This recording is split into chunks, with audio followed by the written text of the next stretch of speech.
I'm going to call this meeting of the Gloucester School Committee to order.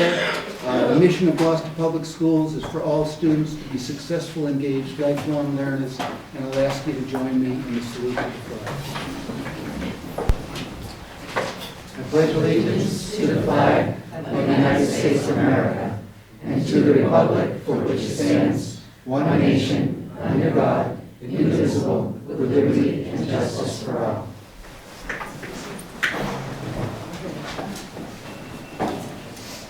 First order of business is oral communications. If there's anybody here who would like to address the school committee on any subject not on the agenda, this is their opportunity.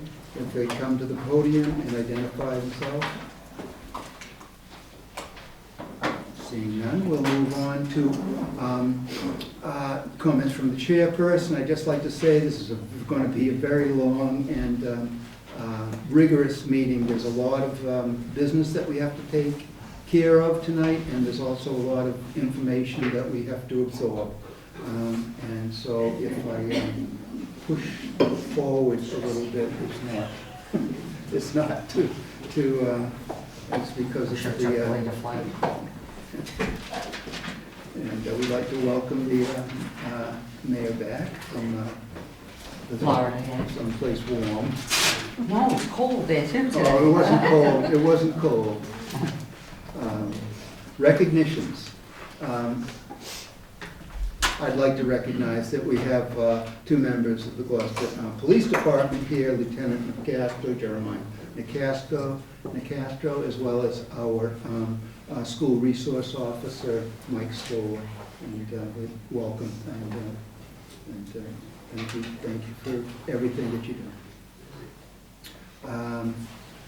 We'll move on to the, any of the my recognition is probably 2 meetings too late, but hopefully people know that Tina Ramo retired from the Gloucester Education Foundation after being the executive director for 8 years, almost 8 years. And I just want to acknowledge all the effort that she has put in. Tina does not live in Gloucester, but as soon as she took the executive director position, she embraced Gloucester.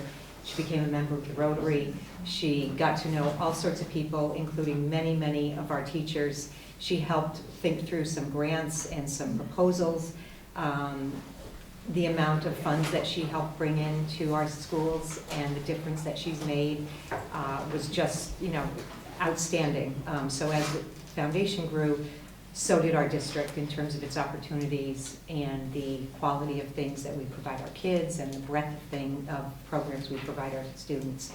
One of the gifts we gave her as a parting gift from the foundation was a photo taken by a student in the Gloucester High School photography department, of which GEF has funded a lot over the years, and one of the students was pleased that their picture got chosen, and Emily Harney helped us secure this this lovely photograph from one of the students, and it's of kind of a silhouette of the Fisherman Wise statue from behind. And we thought it was a terrific metaphor for Tina and all the children's hands that she held throughout her time in Gloucester. So I just wanted to make a public recognition of her and all that she brought to Gloucester. Anything else? I would just like to say that I had a conversation with the Rockport Superintendent, Rob Lebo, and he would like to express his gratitude for when they had the incident in Rockport the beginning of last week, the response that they got from Superintendent Sapphire, as well as the guidance people that went to Rockport to help out with processing the whole situation, and he was very grateful. So, thank you. Anything else? We'll move on to our Student Advisory Council. So we did that Gloucesteropoly fundraiser. We sold out the first 500 boards within a week, which is really good. So we ordered another 500 boards on Monday.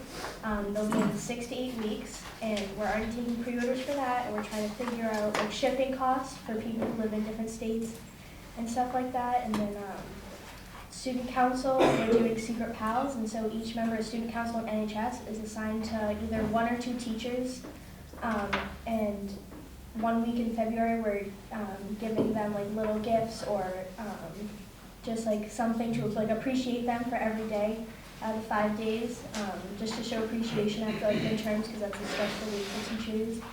And then the senior class, we have 2 dates coming up for fundraisers, one at Jalapenos.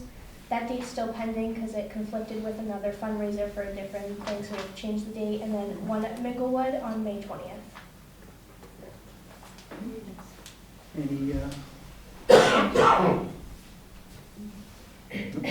thank you very much. Thank you. As always, you're welcome to stay. Exams tomorrow. Exams tomorrow. Okay, go home and study. We'll move on to the consent agenda. Excuse me. There are 2 items that we would like to take off. I would like to take off the consent agenda, and they are the field trip to Spain, as well as the field trip to Peru. And I believe we have, the reason is we have people here to speak to those. Is there anything else that you would like to take off the agenda? Do we do the warrants, or we'll have that discussion later? We need to have a discussion about how we deal with the warrants, but I think that we can have that later. It's not, as we are trying to push forward with getting things done. Okay, so do we have a motion on the consent agenda? I move that we approve the consent agenda. Second. Okay, all in favor say aye. Aye. Opposed? It's unanimous. So the first item is the Gloucester High School Peru trip from Thursday, April 15th to Saturday, April 24th, 2021. And Rosa Goulart is here to speak to that. We do have the packet, we have information in our. So welcome. Hi, I'm actually going to defer to Alyssa. I'm not feeling very well, but Alyssa will okay. also do it for us. Good, thank you. Just come up to the podium. Thank you very much, council members. So our proposal is a service-based learning trip to Peru, which would involve a number of days in the city of Cusco in Lima, as well as a trip to the Sacred Valley in Peru. So that would include a trip up to actually the summit of Machu Picchu to be able to see, of course, one of the great wonders of the world. But we're really the most proud of and the most excited to share would be the service-based option. So what it is we would actually be working directly with a school and the population of the Sacred Valley. We would be working on sustainability in a school there. So we're trying to build a global citizenship with our students. So they're not only citizens of Gloucester, citizens of Massachusetts and America, but also citizens of the world. And that would directly involve us working with sustainability there. So looking at local agriculture, the ecology, and actually working with some reforestation projects that they're working on around the Sacred Valley area. So not only would our students be gaining an immeasurable amount of experience and knowledge, but they would also have an opportunity to give back to a community in that area. So we have a number of fundraising opportunities. You know, the local businesses and restaurants in town are always willing to host fundraisers. We also have explored some private funding. We have some opportunities for private funding. And we are working on pending approval planning an event, maybe some sort of winter gala as well to help mitigate the cost. So that cost would not be a factor that would ever stop somebody from being able to participate in this trip. And if you have any questions for us or anything we can help clarify. Laura? A couple things. How many kids are you imagining? So we're trying to set a goal of around 30 students. We feel that would be a good size. We would have a ratio of 6 students per chaperone, so we would have 5 chaperones. Myself, Rich Francis, Rosa Goulart, her husband Sean, and Phil Cook are already signed on, so we're all here to represent ourselves.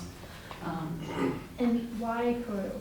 Peru, we chose it because I believe there's an opportunity for a little educational equity there. A lot of times students have a lot of experience learning about American history. They get European history in there as well. When they get to world regions and cultures, we spend a fair chunk of time on Europe, Asia, and sometimes Latin America can get a little overlooked. So I feel this is an opportunity for students to really get to kind of get their boots on the ground and really dig into that culture. And especially when we look at the changing demographics of Gloucester, we do have a lot of students that identify as Latinx or Latino or Latina, and that's a little piece of their culture that they could maybe share with us or give us an opportunity to experience. Will the kids have, I mean, I know they're gonna be doing a service project, but will that be directly with local? Yes. Okay. Thank you. You're welcome. Any other questions? Okay, I would just like to say, please keep the school committee informed about any Thank you. fundraising opportunities. Yes, you guys will 'cause, all be people- receiving an people, invite if we have any here like to, opportunities or any like to events. We look contribute. to hope to see you there. Thank you very much. Okay. So do we have a motion to approve the Gloucester High School field trip to Peru? So moved. Second. Okay, is there any discussion? All in favor, say aye. Aye. Opposed? It's unanimous. Thank you very much.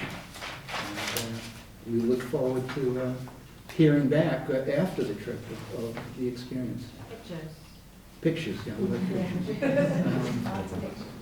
Okay, and the second field trip is the Gloucester High School field trip to Spain, and it is for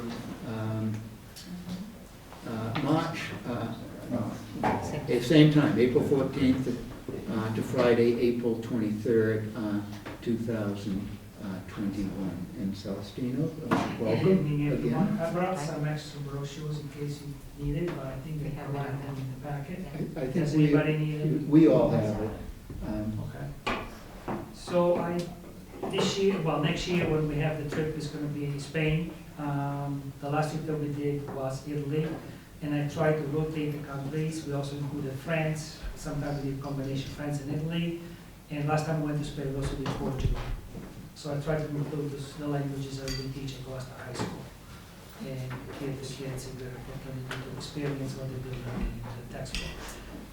They don't have to take Spanish in order to go to the trip. It's open to anyone in the high school, actually. So the language is not a barrier, for example.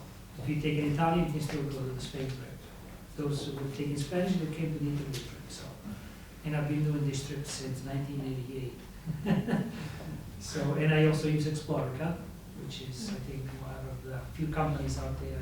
It's the most reasonable for the price, and I think they do a good job. So, I understand there were some questions about chaperones last time. I just, you have 2 chaperones listed. I know the trip is a year away. The only chaperone is myself. Well, it's. The other person is a participant. Is the other person is who? Is a participant. She's paying. Participant. Participant, okay. Yes. So what is your ratio per student gonna be by the time you go on this It's trip? the reason why I don't put the chaperones, I have a waiting list, Okay. because I want to see how many students I Yeah. have, because they give us six students, 1 free chaperone. Okay. So far, I have 37 participants, and I will give, the 6 spots, 7 spots, whatever it comes out to be, when we go. And I don't want to say who's going to go there now, because if people drop out between now and then I say, oh, Melissa, I'm sorry, I know you will come, but I have to cut you out. No, but I would. You know? So, and that happened last time we went to Italy, Okay. and we promised a lot of people, so a lot of people got hurt. So this time, I said, well, let me see how many people are going for sure, because I don't have to have the chaperones until maybe 2 months before. Okay. And that's when I just another invitation and then. But your ratio is 1 for 6. Yes, Okay. it's always been like that. Thank you. Yeah. Okay. Any other questions?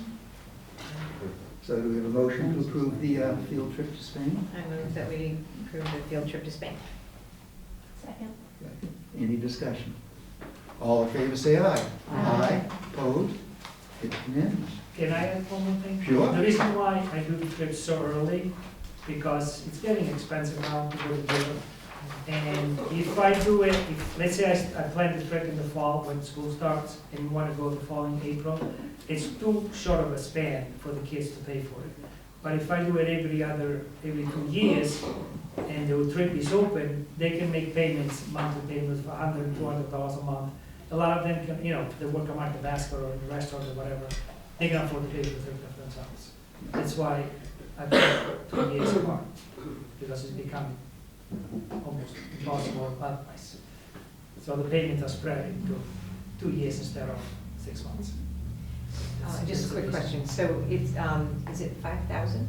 No, No, it's because 2,700. it just looks, whatever was written here for transportation costs per student, looked like the decimal was in a weird spot. So Oh, how no. much is it per student? 2,700. That includes everything except for lunch. That's what I thought it was. Something close to that. Okay? Thank you. Thank you. Thank you. We, all in favor? Any further discussion? All in favor, say aye. Aye. Opposed? It's unanimous. Thank you very much. Within the consent agenda that we just passed, there were a couple of donations of refrigerators. And I happened to have a discussion with Principal Fusco of Veterans, and he was so ecstatic about getting a new refrigerator for the break room for the teachers. I just would like to suggest that we send a thank you letter to both Mrs. Linda DeVoe for the refrigerator at Vets, and also for the refrigerator to the life skills class at the high school, to Mr. and Mrs. Carlos and Anne Marie Santos. That's a nod to the secretary. That's a nod. I took it that way. Okay, moving on. Reports and deliberations.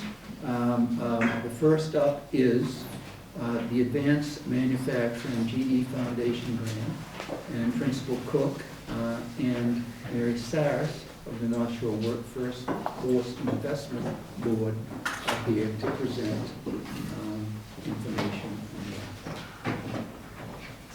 Thank you for having us. So Mary's going to present the core of the program, and then I'll speak to some of the details related to the high school. So I'll turn things over to Mary. Thank you so much for having me today. And I'd like to introduce Kate O'Malley, who's here with me, also from the Workforce Board, and is particularly involved in this particular project. So again, I'm Mary Saracen with the Mass High and North Shore Workforce Board. We are primarily a federally funded organization. Workforce boards exist all around the country. There are 16 workforce board regions in the state of Massachusetts. Our workforce board covers the area from Saugus up to Cape Ann, 19 cities and towns. Our role is, trying to put it simply, to try to build a balance between the supply and the demand side of the labor market, so that people who live here can have good jobs and good careers, and companies who do business here can find the talent that they need to keep their companies in business and growing. It's a very easy thing to say, build a balance between supply and the demand side, but it's not an easy thing to do, and as any of you know who hire people right now, who are in business, we have an incredibly healthy economy right now with an unemployment rate of 2.8%, which is really a historic low for the state of Massachusetts and the North Shore part of the state. And we also have a unique situation where we have an aging workforce due primarily to the aging of the baby boomers who are getting ready to retire, and a decreased birth rate at the other end, so that we have more people who are retiring than are necessarily coming up through the ranks to replace those folks. And so this puts a great deal of pressure on every single industry in the region who's trying to hire people and to keep their companies and their organizations going. I've had superintendents tell me they're having a hard time finding teachers now because of this dynamic that's in the labor market. So as a workforce board, we're responsible to trying to figure that out and what that looks like on the North Shore and address the issues. So we do a lot of labor market research to understand the supply and the demand side of the labor market. We also do a lot of coordinating with other workforce boards. So we work very closely with the workforce board in the Merrimack Valley, the Greater Lowell region, and the Metro North region. Those are the areas that totally line up with where we are. We study the critical and priority industries, the industries that we want to invest in. And through that study, we have picked 3 industries that we think are the backbone of our economy and that we are particularly interested in working with. Those are first healthcare, the largest employer in the region. The second is IT, which of course is ever-changing. It's an industry as well as occupations within every industry. And the third is manufacturing. We are very fortunate on the North Shore and in the northeast corner of the state to have a relatively vibrant and growing and diverse manufacturing industry, where we have lots of different types of manufacturing going on, including aerospace and defense, including medical devices, semiconductors, electronic instruments, all very complex jobs that have a very, very high wage. In fact, the manufacturing industry has the highest wage of all industries in our region. They are currently, right now, experiencing a huge labor shortage. Talk to most manufacturers and they'll say they have openings and they just cannot find people to go to work there. So we're dealing with that industry. We have established a consortium of 4 WIBs. Again, the Metro North, North Shore, the Merrimack Valley, and the Greater Lowell region. And we have been working together to try to solve this issue of the shortage in manufacturing. We call ourselves the Northeast Advanced Manufacturing Consortium, or NAMC. We like to make words out of long titles.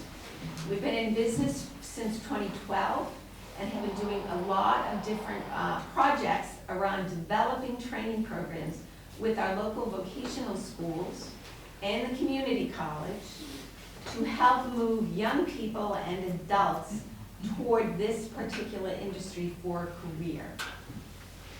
That work caught the attention, fortunately, very fortunately, of the state of Massachusetts, who has invested very much in the vocational schools and in their curriculum. I think Gloucester High has received grants to build the shops to make sure they're up to date and that the students are learning on the right equipment. They are also providing funding for training for adults who are career changers, who are trying to move into this industry. Also recently, so really what I'm here to talk about, we caught the attention of the General Electric Foundation, which is the philanthropic arm of General Electric. As you know, they moved to Boston, their corporate headquarters moved to Boston a couple of years ago. And with that, they made a pledge to support philanthropically activity in Boston and activity in other areas across the state. We are very fortunate that they have identified the concept of workforce development as something they want to invest in. And in particular, they're very interested, of course, in the manufacturing industry and how to support this as really a very critical part of our economy. I also want to make it clear that the GE Foundation is separate and distinct from the General Electric Aviation Plant in Lynn. The GE Foundation is a totally separate entity. It cannot be perceived as favoring any GE plant across the country because that would make it lose its philanthropic status. So the work that the GE Foundation wants to do is to support every single manufacturer in the northeast corner of the state. There are about 2,000 companies in the manufacturing industry in that area, and to help them solve their labor force challenges. At the same time, they want to move people into these jobs because they're great jobs that pay really well and have phenomenal career pathways. So they felt this was a great match to come work with NAMC, our consortium, and help develop and increase the amount of training that's available to youth and adults in the North Shore by providing funding to increase the seats that are available for training, and then supporting the instructional activity and the outreach, recruitment, remediation activity that folks need to get into that training. At the same time, they want to also support the high school programs that are being run at the technical schools here to make sure that youth understand and, of course, choose the manufacturing shops to become involved in this particular industry. Any questions so far?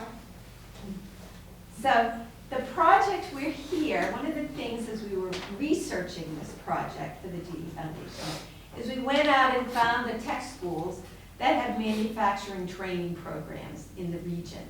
We found 3 schools that do that on the North Shore. One is Lynn Tech, one is Essex Tech, and one is Gloucester High School. All 3 of those schools have pretty well-developed manufacturing training programs with excellent machinery available to the young people, and have expressed an interest in joining us in this particular adventure of expanding the slots and moving people into those slots for training, both youth and adults. So this is the program. It's called the Advanced Manufacturing Training Expansion Program, or AMTEC. We have to have another word.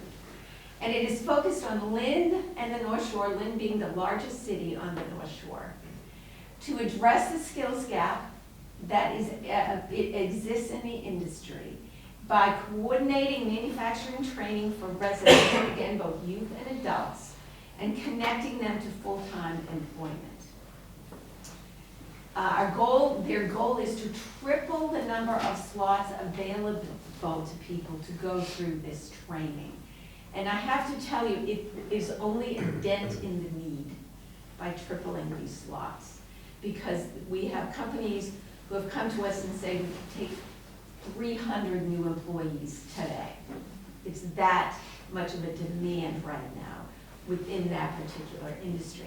Again, a lot of it fueled by retirements, number one, but also a lot of it fueled by growth within the industry. New products being developed, new contracts being obtained by these companies. I like to see the heads nod. That's great to see. So this plan has 3 sections. One, to expand the capacity footprint across those 3 schools. Linbo Tech has a grant to, not from the GE Foundation, but from the state, to actually double the size of their manufacturing shop. So they can actually have more youth and more adults go through training. We're interested in launching an adult program in Gloucester, which is what we're here to talk about tonight. Another thing we know is that there's a shortage of adult education, adult trainers, adult teachers who will teach the adult programs. So we have launched an educator capacity building program. We were looking at people who are in the industry who want to come and teach part-time at our schools for the adult program. Then we want to maximize enrollment in those programs. So we're doing targeted recruitment strategies to get people into these training programs. And it's not easy when you have 2.8% unemployment, let's put it that way. So we're looking at new and creative ways to interest people to join these programs, both youth and adults. And we are marketing advanced manufacturing as a career option for people so that they are intrigued and interested by it. A lot of people don't understand manufacturing. So we are doing a lot of marketing, and we providing educational remediation for people who need it so they can go into training. So to enter the training, you basically need to have a high school diploma for the adults. You also need to be able to speak English reasonably well. You don't have to be English as a first language, but you need to understand English within the workplace. And so we have a contract with North Shore Community College that will provide free remediation if we know people who don't have a high school diploma. Now's your chance to get it. Go to North Shore Community College, it's free, and they will help you get your high school diploma before you go to training. After that, obviously, we want to translate to jobs. apprenticeships, career support, and mentorship to help people get employed. I have to tell you, we have job fairs for the smaller programs that we've run in the past, where we have more companies than students graduating from the program. And, you know, companies will walk in and say, I want all of them. You know, all the companies are vying for these particular candidates. The program is again supported by the General Electric Foundation. So all of this training is free of charge to the adult population. The phase 1 is $2.5 million. Phase 2, to be determined, will be in the vicinity of $3 million. So the GE Foundation has made a $5 to $6 million pledge to support this effort, so long as it's working and is productive. These are our partners, and these are the desired outcomes for the program. So we're here today to talk about what this might look like at Gloucester High School. And so we have started working with James and with Matt Coy to figure out what that might look like over the next, as we build out this program. So we will be making a grant, we would make a grant to the Gloucester Public Schools to support this program. The cycles are 4 to 5 months in length, 2 to 3 nights a week after work in the evenings, and all day on Saturday. So it does lend itself to an adult who is working, but wants to get more training and move into another direction. It could be working in manufacturing, but they could also be working anywhere and wanting to make that career change. It is a model that we've used already, and it's a model that we've gotten people jobs from, entry level between $18 and $25 an hour, to enter in as entry-level machine operators. From there, you move up to become full-fledged machinists with additional training provided by your company. Earnings in the machinist category can get close to 6 figures when you become really skilled at what you're doing.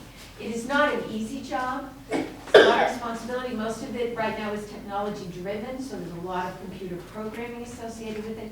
It is not what you think in your mind of an old manufacturing plant. It's dirty and a lot of heavy lifting.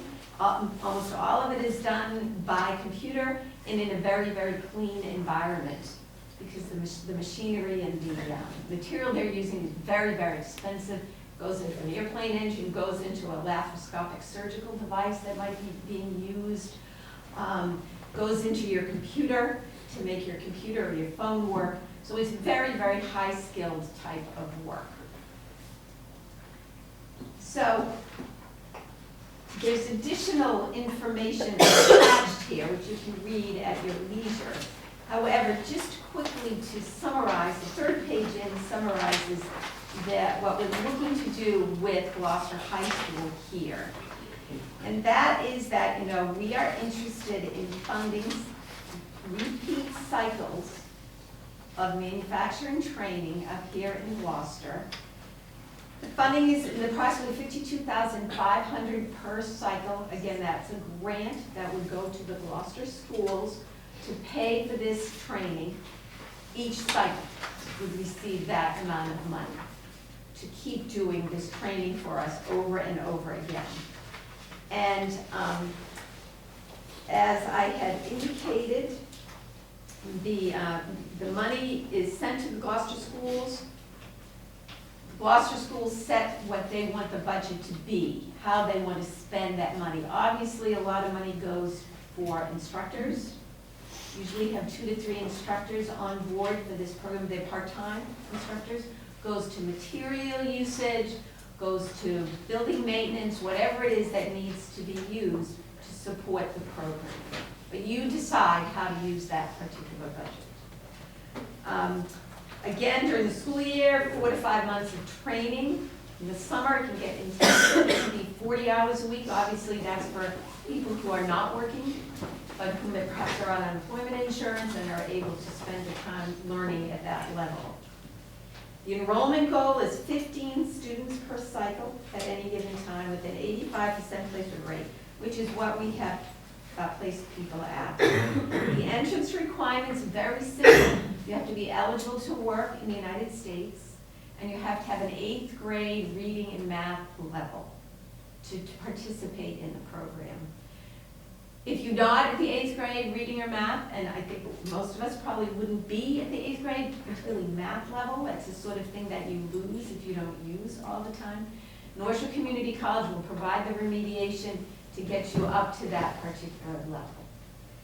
The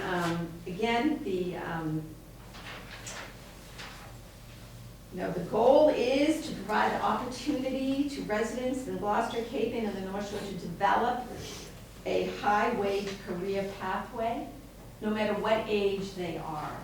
And we have had people in our programs in late middle age. We can have 20-year-olds in our program. All ages can participate. Opportunity to educate the youth. We also, and I'll get back to that in 1 second, strengthen the industry partnership. We have companies all lined up who are participating, and we want more companies to do the same. And to strengthen the machine shop and the machine shop program at Gloucester High School and be really part of this legacy effort, again, privately funded, to build this industry in our region. As far as helping with the youth programs, the high school programs, there is money in the budget to recruit and build interest on the part of the middle and high school students to become interested in this particular industry. That money will be budgeted. We have not budgeted yet. It's really very new to us at this point. But we can foresee many different types of things we might do with young people. We are looking at some social media stuff that kids might be interested in looking at. We're also looking at tours of companies and guest speakers, perhaps age-appropriate curriculum and programs that we could bring into the middle school or the freshman year in high school to help them understand what manufacturing is and the opportunities and the wonderfully fulfilling careers that you can have if you choose to enter it. And I think we had also talked about something that folks are interested in is the videos that really can show what advanced manufacturing is. It's not unlike our electrical shop, our carpentry shop, auto shop. People know what those things are. Right. But with our advanced manufacturing, people don't know what it entails. And so being able to show that in person with our ideas, but also in videos and various improvement tools would be really helpful for us to fill that shop up. That's what we want to be able to do. So that, I hope wasn't too long. Please ask me any questions at all that you might have, what your thoughts are. First, I just want to say thank you very much for this opportunity coming to Gloucester. I sat on the Essex Tech School Committee for 9 years. I think I actually met Ms. O'Malley there last year. I think she came to speak. So I'm so in favor of something like this coming here. So I just had some simple questions. The grant that we get is $52,000 for shift cycle. So if I assume you're using the equipment, some of the equipment we have already. So if there's some, if the equipment breaks down or because of the extra use and wear and tear, that money would be used to fix it, or is there insurance, or is there something else? I think we definitely want to understand the impact that this program has on your equipment from the beginning, and be prepared to help reinvest if it's needed in this. I know the governor's office, again, is very interested in these programs. He does have the Capital Skills Grant program, and I know that they're interested, again, in investing in these high schools to keep the machinery going. But we do need to, someone in your building, whoever is in charge of that, probably not, will be keeping track of the machinery. If there's any issue whatsoever, we want to know about it and participate in fixing it. We, Essex Tech had an adult program, so these are the type of things that we looked for when we were at the school committee level. And my only other question, because I think you gave a very detailed, great report on this, is are there any disqualifiers for not getting into the program other than the English and the GED? In other words, is this open to somebody in the community that may have a mild criminal record or in recovery or something like that? Or is there extra screening for something like that? Or is it just all a welcome and as long as you meet the GED requirement and the language requirement. I think some of the schools we work with do CORE checks, and we're very sensitive to that. So, and other type of background checks. And so if that's what Gloucester's policy is, we would allow that to take place. If somebody had a record that was meant you should not be in a school, then we would not allow that person in the program. There are nothing else that would keep us from letting somebody in unless the city of Gloucester and the Gloucester Public Schools felt that would not be appropriate to be in the class. Part of it's an interesting time because the unemployment rate is so low that employers are now considering hiring folks that in a weaker economy they would not have to do. So for instance, right now we are working with the Middleton Jail to serve the inmates who are soon to be released. Some of them may be appropriate for this program or may not. But it is an opportunity for folks to get a second chance, I think, at this point in time. Great, that's what I wanted to ask. Thank you very much. I appreciate it. I can also add that we had a meeting earlier today, I should probably share that with many of the local agencies on this. So we're partnering with Wellspring and Action, the Veterans, Open Door, the Housing Authority, all met today. And if this is, something that the grants that will be accepted by the school committee, we will be able to go forward with weekly meetings leading up to our first cohort at each site. So we felt those were places where the folks are comfortable, already engaged with Open Doors, say, or the veterans, and so would be the best place to do some of the recruitment into the program. So those are some of the steps we're trying to lay the groundwork to make sure we're able to find the people who are unemployed or underemployed, right, in Gloucester. And people have really rallied together to identify those people as outreach. It's great working with those groups. Would this program, would the adult program be available only to Gloucester residents, or is this a regional? It's a regional effort. Anyone can go to any of the programs, Lynn Tech, Essex Tech, or Gloucester High, based on their interests and availability.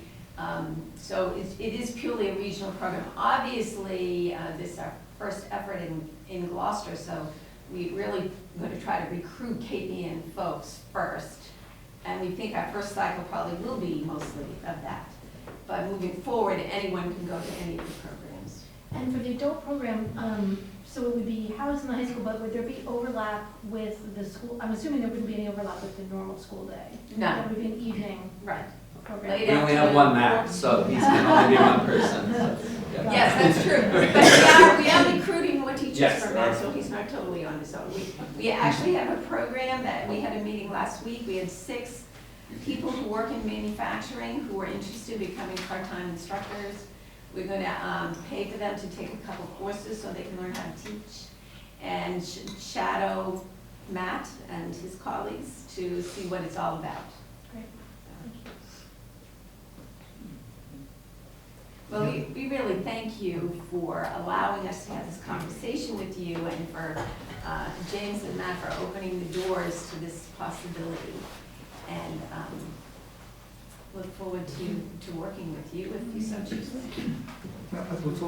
What is the time frame? Well, we would like to start training as early as February, if possible.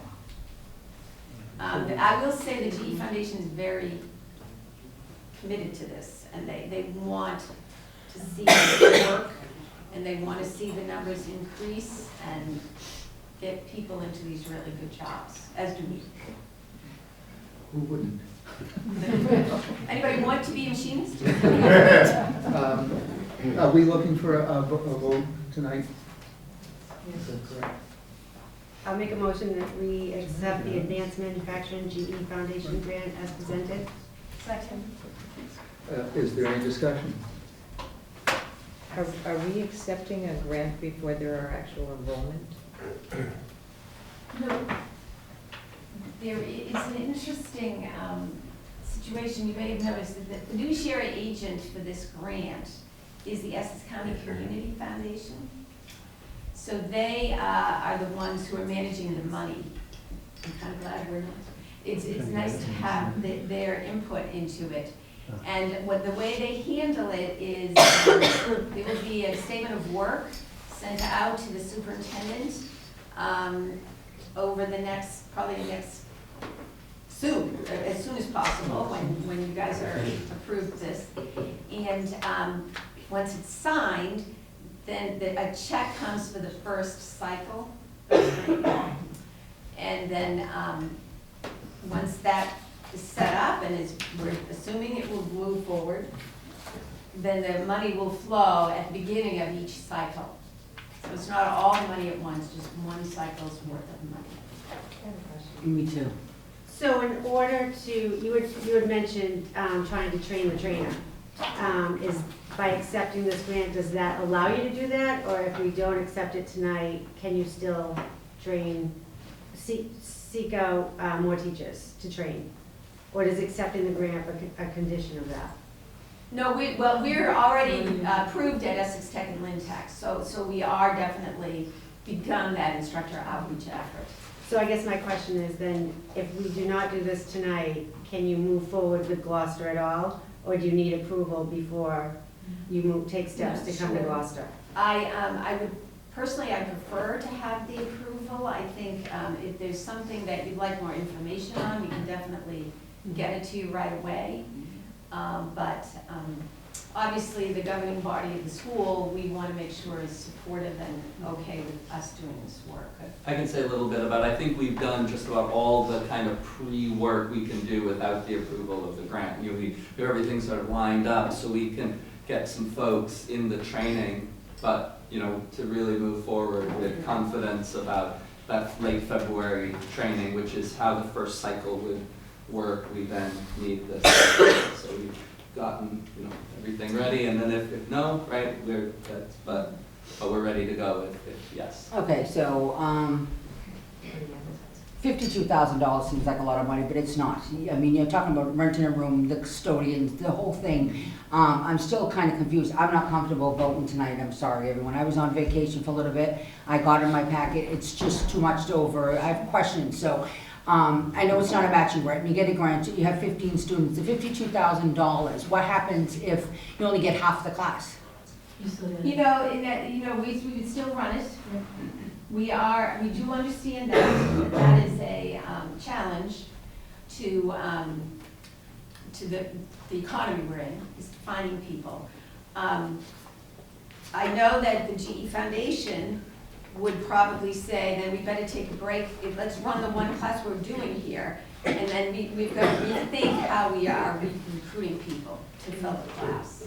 And so there might be a break if that were to happen.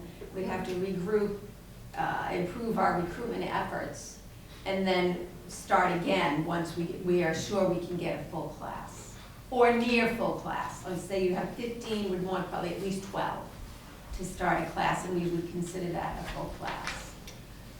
You might want to point out that we have 28 in Lynn right now, and 16 were recruited for Essex Tech and Danvers. I don't see the first class being a stretch. I think 10 to 14 people will be secured. Either way, you're going to get the money. We are talking apples and oranges. Lynn is huge. Okay, we're Gloucester. We have to first educate the people about this program to see, you know, have you talked to Applied Materials where they do machineries? Have you talked to Gordon's where they need all the machineries? Are they looking for this kind of, because I know they are, but, you know, are they interested in doing an internship? Because I know we were doing something with Gloucester and the governor did put some money in it with, you know, Lou and the unions, and we're still doing that program. I know we had LEAP, and it was kind of difficult just to get high school students to even get into the LEAP program. So my concern is it's not, I mean, this would be great for anyone who's collecting unemployment. Actually, your unemployment can go longer if you go into some kind of training, which would be great. But it's still, to me, I don't know enough of it in order for me to vote on it tonight. This is the first time I'm looking at it or listening. I have a lot of questions, and I don't want to take everyone's time. So, I mean, you guys can vote on it anyways, because as long as it's not matching, as long as it's not a commitment that we have to do, as long as we don't have to take out any funding, as long as, you know, because I know the Essex County, because first said it was going to come through us. So, I mean, who's going to be the administrator of the money then? I mean, it goes to the school committee, there's reports. Who's going to, do they get a stipend? I mean, it's just. Yeah, you know, we've talked about some of those issues, and I know decisions still need to be made. we can definitely come out and talk with you directly about this. Yeah, because I mean, we have teachers already who do, you know, workshop and do some machinery. I mean, are you gonna get them to help out with the high school and hire them to do some of the training? Because I don't wanna offset some of the teachers we already have too. It's like an insult, we're bringing other people in. Right. So So- Matt is one of the teachers. He will be teaching this, Matt Coy from the tech. From the high school. From the high school will be Yeah. the lead teacher right now. And he's already talked with potentially other instructors. So Matt, do you mind, can you get to the podium so I don't reach over people's head or whatever? Come on up, Matt. So people can see in the audience who Matt is. They can say, oh, it's the mayor's husband. Well, so you've looked over this program and you feel comfortable with this program, bringing it to Gloucester? Absolutely. And you feel that there's a need? Yes. And you probably could get high school students who are graduating or people in the community that want to do this training. I think it's a great program, don't get me wrong. But you think that you'll be able to, and we have the facilities and administration and all that? Yes. We've been working on it.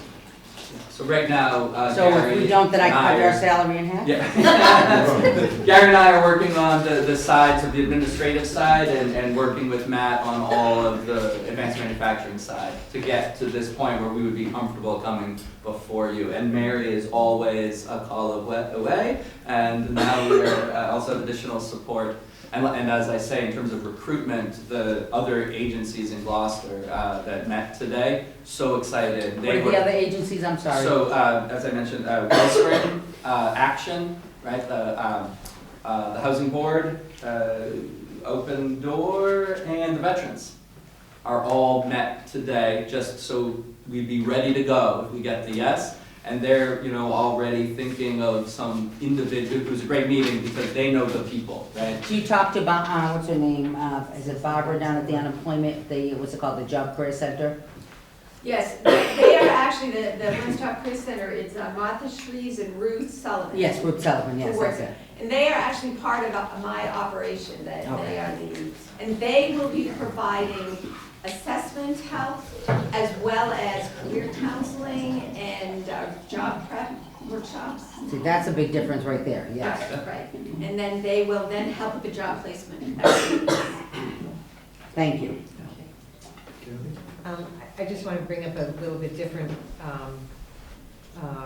thing that's in my mind about the priorities for our principal of the high school, as we know you are stretched, and it's one thing to have help recruiting students into the existing high school program. It's another to have the administration manage an adult education program at night. So I question how the funding actually helps, I think, from a grander perspective of how this program will work. I think it's a fabulous opportunity. I think many of our assets at our schools are underutilized, particularly our vocational programs. It would be great to have a very vibrant adult ed program in a few of our programs there. It's just, we've talked a lot about, do we have the administration to make sure we're maximizing our vocational program as it is, as well as all of our other academic pursuits in STEM and, just making everything more robust at the high school. So that is where I'm coming from. I don't know Great if I question, should. we've talked a lot about that. So that was also a concern that I had going in. Yeah, I don't want to approve something Sure. yet So to give you Yep. more. More because responsibilities, right.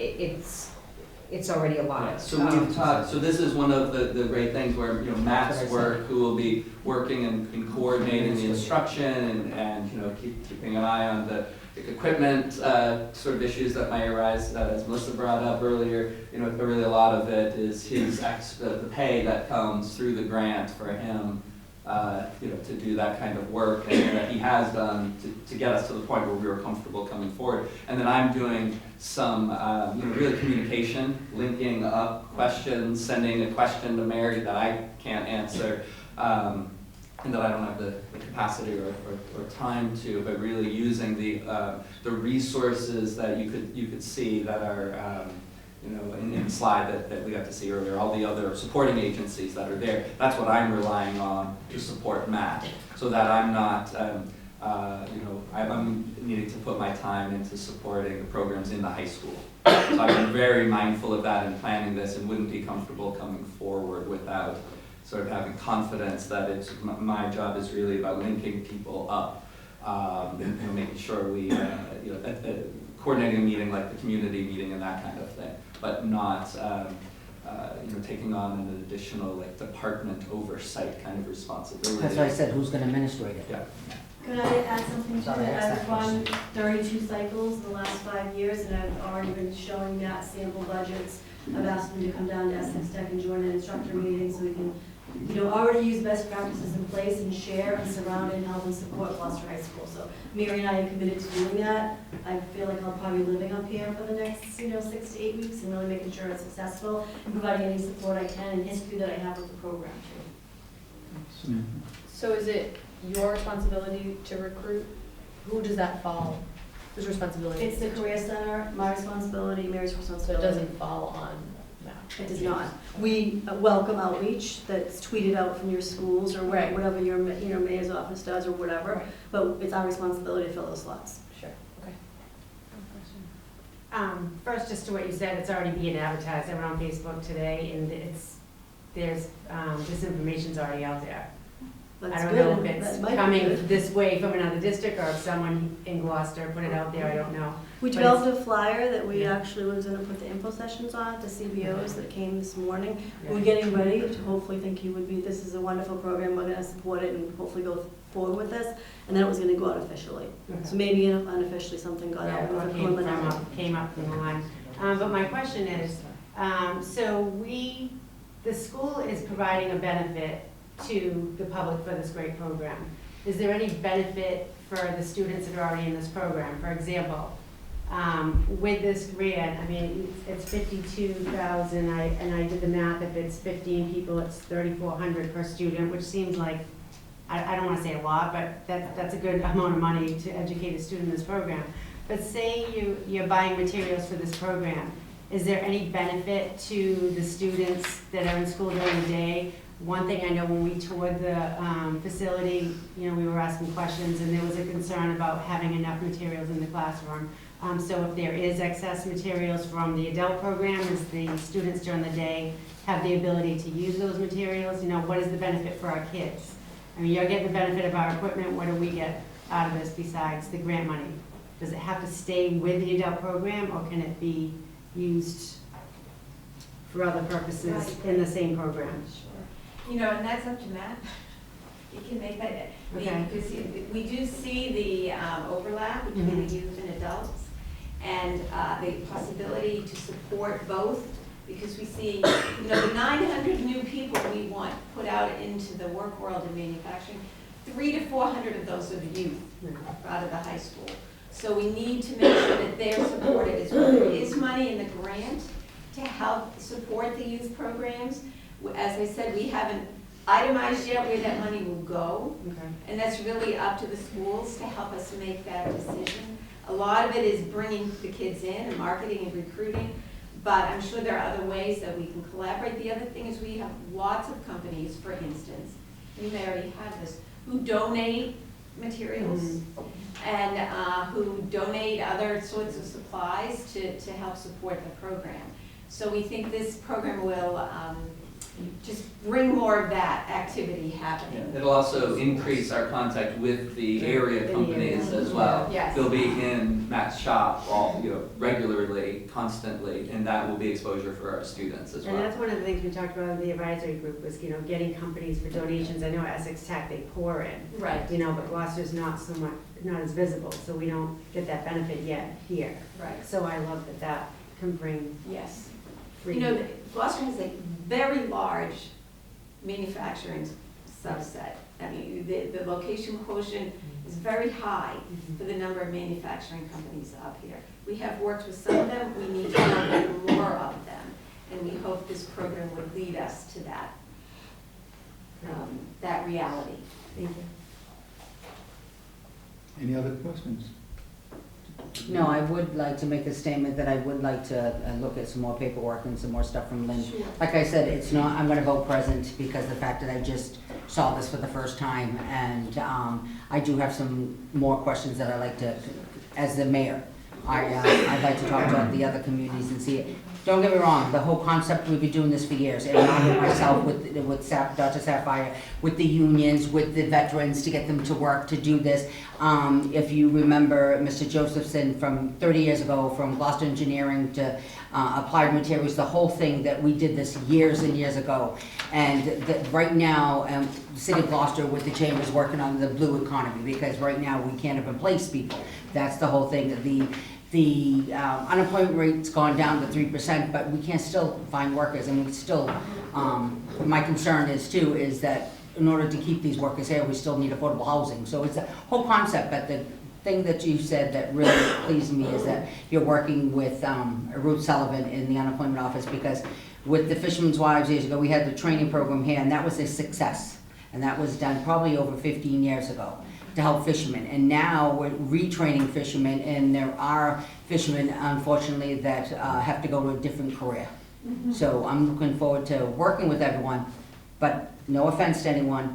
It's the first time that I'm really seeing all the paperwork. I have to vote present for tonight. It's not that I don't support it. Should I come in, I could call. Call my tomorrow office, and set an absolutely. appointment. Absolutely. So I guess I would say at this point, I don't, as much as I know you need a vote, I don't know that I want to vote not knowing the mayor is on board, because I think. I am on board, but I Yeah, can't vote. voice. I mean, I just saw this for the first time. Well, that's what I'm Melissa. trying to say. Do Yeah. we want to vote this the next meeting to give you some time for more information? I know I don't want to vote something that if the mayor is not 100% behind it, because your voice for the community is important. It's not that I'm not in some behind it, ways. I just, there's a few more questions, it's not that. I said, is there administration? I asked about all of that, some of the questions have been answered. Matt there's gonna look it over, he's gonna take over the courses. It's not gonna interact actually with James Cook, he's doing enough as it is. Like she said, it's not gonna interfere with the students and all that, but I wanna just see certain programs of really of, what bothers me is, okay, and don't get offense anyone, is the criteria we put on, the vocabulary or what you understand, and so how are we gonna get these kids? Who's gonna pick them?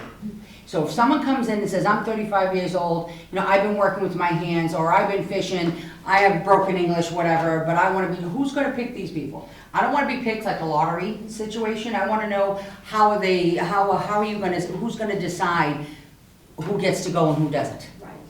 And, we have been running, and the schools. That's my main the concern. interviews, the schools interview in cooperation with the Career Center. So they make the decisions jointly. To a certain extent, it's first come, first serve. It has to be, in this situation. Because it really is no other criteria other can you work in the US and how's your reading and math skills, and that's about it. So usually it's first come, first serve, but again, the school and the Career Center will. My mother could read and write English like you wouldn't believe, but her Italian was broken. So that's what I'm saying, you might get a 35-year-old fisherman who, you know what? His wits, his mathematics is 100% spot on. With action, actually, we worked on getting them all diplomas because some of their life skills, including some of the, if you can go on those fishing boats and some of the technology that's on there, it's the same thing in training. The scanners and half of the things, I don't even know what the hell they're called. And I'm just looking at them, it's just amazing, the science that's there. But, like I said, if they are collecting unemployment, maybe Ruth will be able to help them out. My main concern is, who's gonna pick who? I don't wanna end up like the vote, I don't wanna end up like everyone else, I don't want it on a lottery, and I don't want everyone call my office, why am I not involved? I know, and we don't want to put you in that position either. But all I can say is if you're not picked for this one, you can definitely get in the next one. Okay. And that's the one thing that's That good was one about of my this main things. grant, because up until now, you get a grant, and then you gotta apply again, you might get it, you might not get it. This is a 5-year commitment Okay. the GE Foundation is making to this concept. So with that, So Wait. the criteria is you don't have to be on unemployment, and No. do you have to be unemployed? no. As a matter of fact, a lot of students do work. How about the underemployed is still unemployed, in fact, you know, I don't think we're looking at people who are making $80,000 a year, Of but course. underemployed people. Yes. People who want to upgrade. Right. Yes, a career path. We want to build, right. In the effort of moving this along, is it critical that you get a vote tonight? Our next meeting is not for 3 weeks. Is that going? No, I'll feel comfortable, I'll vote. I got my main concern was the What? bilingual.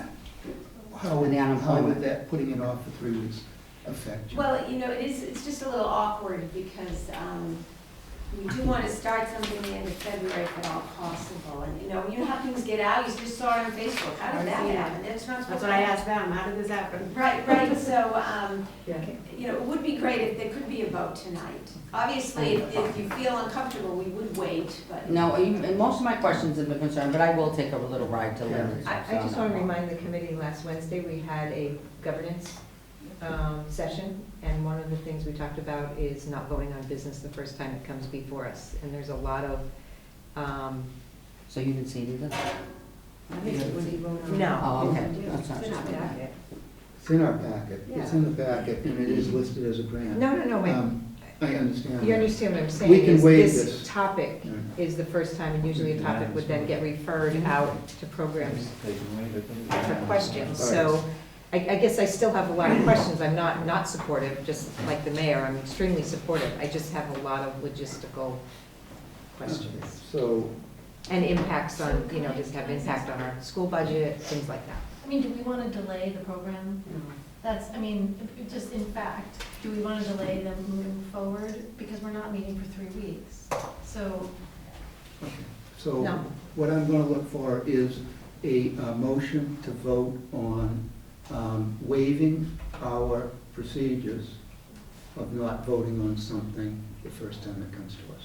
That's the first thing we have to do. Second. And it has to be a unanimous vote to pass. If it's not a unanimous vote, it's over. If it's a unanimous vote, we'll then make a motion to approve the, So I just want to be clear what we're doing here, because we're setting a precedent. That means every time something's on the agenda, we can't discuss it until it's on the agenda again.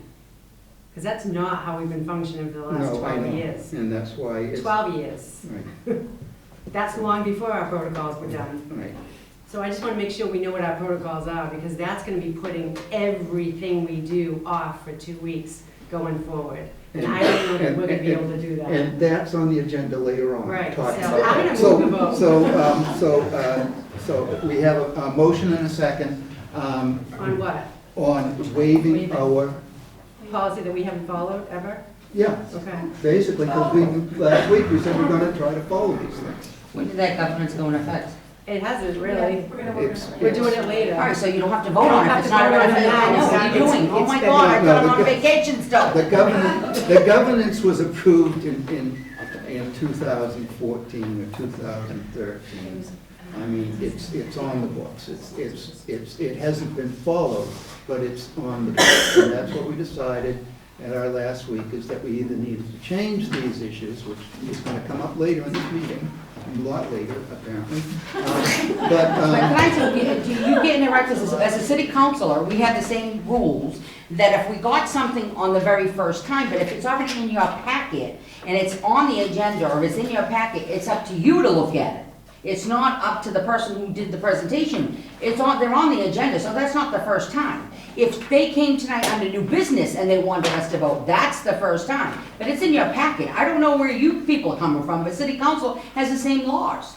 It's in your packet. I'm sorry, I didn't see it. I was away. I was swimming with the dolphins. And I want to take it a step further. So we have a policy on this somewhere, and I have the book here, I just can't find it right away.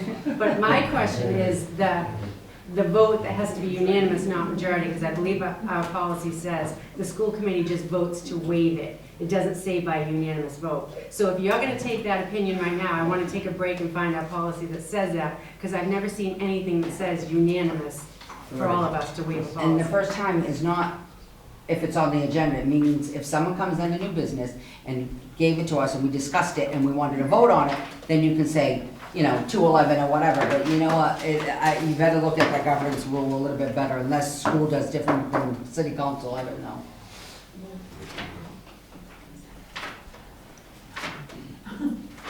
I can find it if you want to wait a few minutes, if we're going to do the unanimous thing. Joe, you better sit down quickly. Well, there goes unanimous, he's here now, so he can't vote, so there goes, forget it, 3 weeks.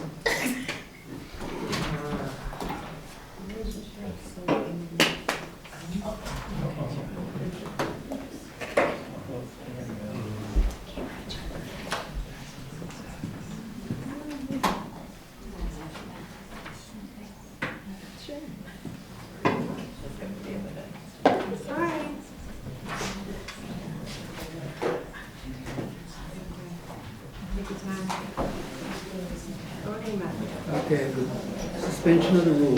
The rules of procedure may be suspended from time to time by a majority roll call vote of the school committee. But I know it's in there someplace else that says you got Well, Let's go with that one. We found that one. Yeah. I believe it's majority, I haven't read Majority. anything. Okay, so it doesn't have to be Wait, unanimous. you know what, I have a thing that So says- Joel, just to bring you up to date on what we're doing, we've just had a presentation on the advanced manufacturing grant. I was unaware that they were looking for a vote on this tonight. I thought it was just discussion and presentation. But they would like to have a vote that we accept the grant. It's in your packet. So it's, the issue is that this is not on the agenda, but it was on the agenda. You know, it was not under action, it was under discussion. So we're going to take a vote as to waive our rules to take a vote. Okay, so there's been a motion and it's been seconded. Sam, oh, Sam left. she's here. She's coming back. Didn't leave for a minute. So, to be clear, I was incorrect, although it's a majority vote to move it forward. Okay. So, it's also supposed to be a roll call vote, but we just, all in favor, say aye. Aye. Opposed? Okay. It carries 6 in favor and 1 present. So now we need a motion to accept the advanced manufacturing grant. There it Yeah. Somebody second that one? Okay. I made the motion. I didn't You made the second. motion. Did somebody second? I don't know. I'll second. Well, okay, is there any further discussion on this? So this is really just a motion to accept the grant or move it forward? No, You have to accept the grant. to accept it. Well, yes. To move the program forward. Move we In order accept the for- grant, the program will move forward. And then the grant, well, first of all, shouldn't we be accepting from Essex County is gonna be the one who's gonna distribute the money, correct? Essex? As kind of community Yeah. foundation, is fiduciary, so the grant will come from them. It's through it's the GE Foundation money, ECCF is working for the GE Foundation to manage. All right, the so the check's going to come from the Essex County. Yes. All right, so it's not accepting the GE grant, it's accepting a grant from Thank the you. Essex County Community Foundation. Thank you. I want to make sure that's And right. it's a commitment, at least for the first cycle, and it's for $52,000. Well, shouldn't we put in there that if you're gonna say, but if it, 52 is the first cycle, but are they gonna have to come back every cycle? Are we gonna say we're gonna, Yes. so every cycle they'll have to come back and ask for another vote for 52,000? Or should we say for the whole program of the 5-year grant or whatever it is, a 3-year term? Well, is there a commitment to do more than one cycle? Well, it could There be, is money, right now the money is approved for 2 years, yeah. Okay. and it's usually 2 to 3 cycles per year. So the money is available for. So you might as well just say till the 2-year cycle, or the 2-year term, whatever. And, you know, honestly, as I'm thinking as you're talking, if there is a reason that comes about that you feel you want to either take a rest from it or you want to stop doing it in future cycles, obviously, we're only here at the and you're allowing us to be here. So if you decide it's not what you want to do, obviously, then you could let us know. There's no, you're not signing a contract for 2 years, it's just really one cycle at this point. Okay, I'm trying to figure all that out.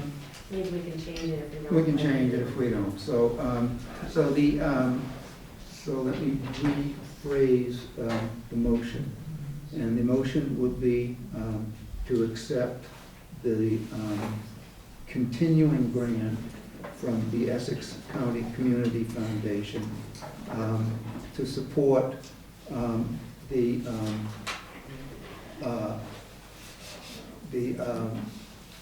proposal by the Northeast Advanced Manufacturing Consortium at Gloucester High School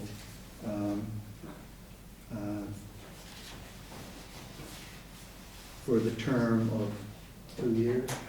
Up to 2 years. I'll second the amendment to the motion. And we'll go to Okay, the- any discussion on the amendment? All in favor of the amendment? Aye. Aye. Okay, carries 6 in favor, 1 present. And now we'll go back to the motion as amended. Is there any further discussion? Just one again, is I hear summer program. Is our school's gonna be open this summer at the high school? Are you gonna be there? Yeah, I mean, is it already open with other classes, so we're not paying extra custodial, we're not paying extra? So, Gym's gonna be open. huh? We're gonna be working on the gym. Well, yeah, well, the gym's something, I just wanna make sure, because don't forget, then it comes out of my budget. Right. So, And we don't really want this to affect your budget at all. no, you're not gonna. Maria? I've already received an inquiry from someone at the DPW about custodians needed on Saturdays for 2 years. And then, That's Yes, part of the that's grant part, money. yeah, so we're That's part able of the to grant. Okay. incorporate that into the grants, and we Okay. need, before we can go do that, Okay, we need okay, this, that's and then we can fine. officially That's put the fine. building use in and get the amounts Thank from you, the Maria. DPW, Yes. et cetera, so. Thank you. Yep. All right, Thank you. clear? Okay. All in favor, say aye. Aye. Present. Okay, it carries 6 in favor, 1 present. Thank you. Thank you very much. Thank you very much. Sorry it was so difficult. Thank you for your support. I'm looking forward to coming to see you. Yes. And more information. Thank you. Thank you. I'll be in touch. So, Thank you. moving right Anybody else as along. well? I'll call you.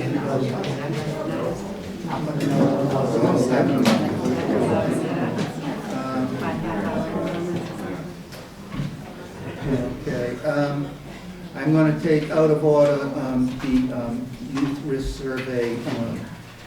Amy Epstein, Karen Carroll, Cindy Junker, and Anne Marie Jordan are here to present the summary findings of the Gloucester Youth Health Survey, and thank you for your patience.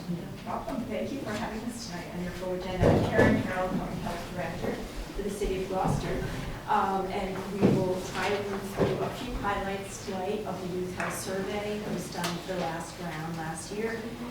It's a huge lift, as you know, for the schools, Cindy and Emery and Rich and your team to implement this survey. We do it here every 2 years. Traditionally, it's been funded by the health department through various grants. This time around, or the next time around, it will be funded by the PFS grant. That will also be funding some efforts by our cops and kids who are here tonight as well. And as you'll see, some of the work they're doing is a direct or relates to the findings in the data around promoting positive youth choices and behavior and protective factors. So we're thrilled to be working with them and our partners at the school. Amy Epstein, our Regional Prevention Director, will go ahead and go through a few highlights, and there's plenty more data where this came from, but we're not going to go through all of it tonight. If you have questions, you can reach out to Anne Marie, Cindy, myself, or Amy, and we'd be happy to go through data in more details. But once you've got the data tonight and have seen it, and have a chance to ask questions and whatnot, then we can go ahead and utilize it for grant applications or just having deeper dives into the data to understand where the needs are of our youth in the community. So it's really important to us and you guys in the school and community at large. So thank you again for the time, and we'll let Amy take it from or Anne-Marie take it from here. Yeah. Anne-Marie Jordan, preschool director. As many of you know, but some of you don't know, we have been conducting the youth health survey in the district for over 15 years, I believe since about 2004, 2005. I do want to reiterate that this is a local survey. However, the basis is from the CDC's, or Centers for Disease Control and Prevention's Youth Risk Behavior Survey. It is not completely the same survey, but it is based on that survey. In addition to that, through our collaboration with the Health Department, Healthy Gloucester Collaborative, we are able, through the funding that Karen just spoke about, we are able to hire a research company, social science research, SSRE, out of Burlington, Massachusetts. They're a nonprofit, vast experience working in health and prevention data. They work with us every time that we administer this to review the questions, to look at some of our needs, modify questions or change questions so that they can continue to be valid and reliable questions, and so that we can compare the data year to year, as well as to compare the data to state data through the Commonwealth of Massachusetts and their administration of the Youth Risk Behavior Survey. So it's great data for us to have, and it's a good foundational data. This is an anonymous survey, so this is not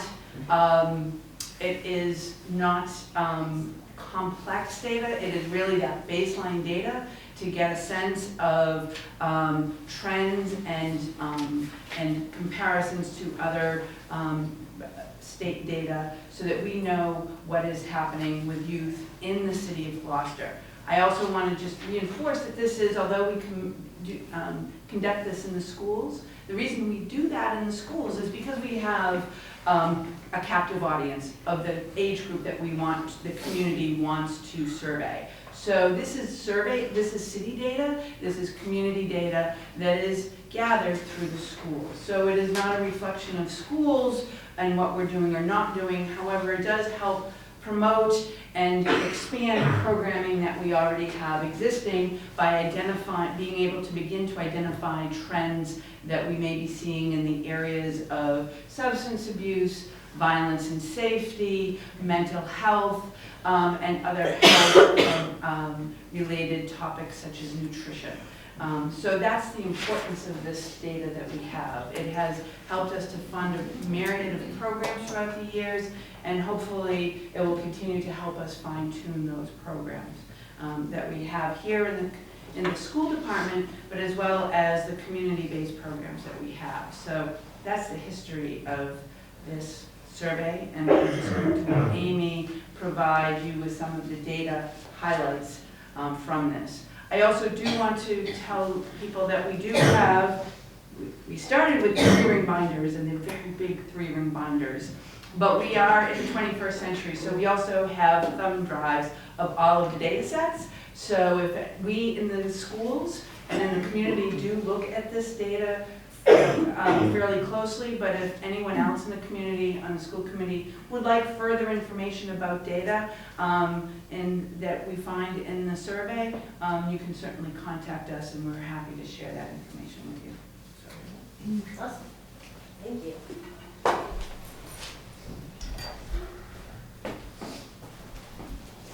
Okay, thank you so much for having me. Like they said, my name is Amy Epstein. I'm the Regional Prevention Director for the Gloucester Health Department. And I'm just going to go through just some highlights for you. Some of it's a little tricky to see from where you're at. Just to give you kind of a quick overview, I know you have a very full meeting. The survey was administered in the spring of 2019, so March, April, to students in the middle school and the high school. So all students from grades 6 to 12 were given the opportunity. Students could choose to opt out, their parents could choose to opt them out as well. We had 566 middle school students respond to the survey and 591 high school students.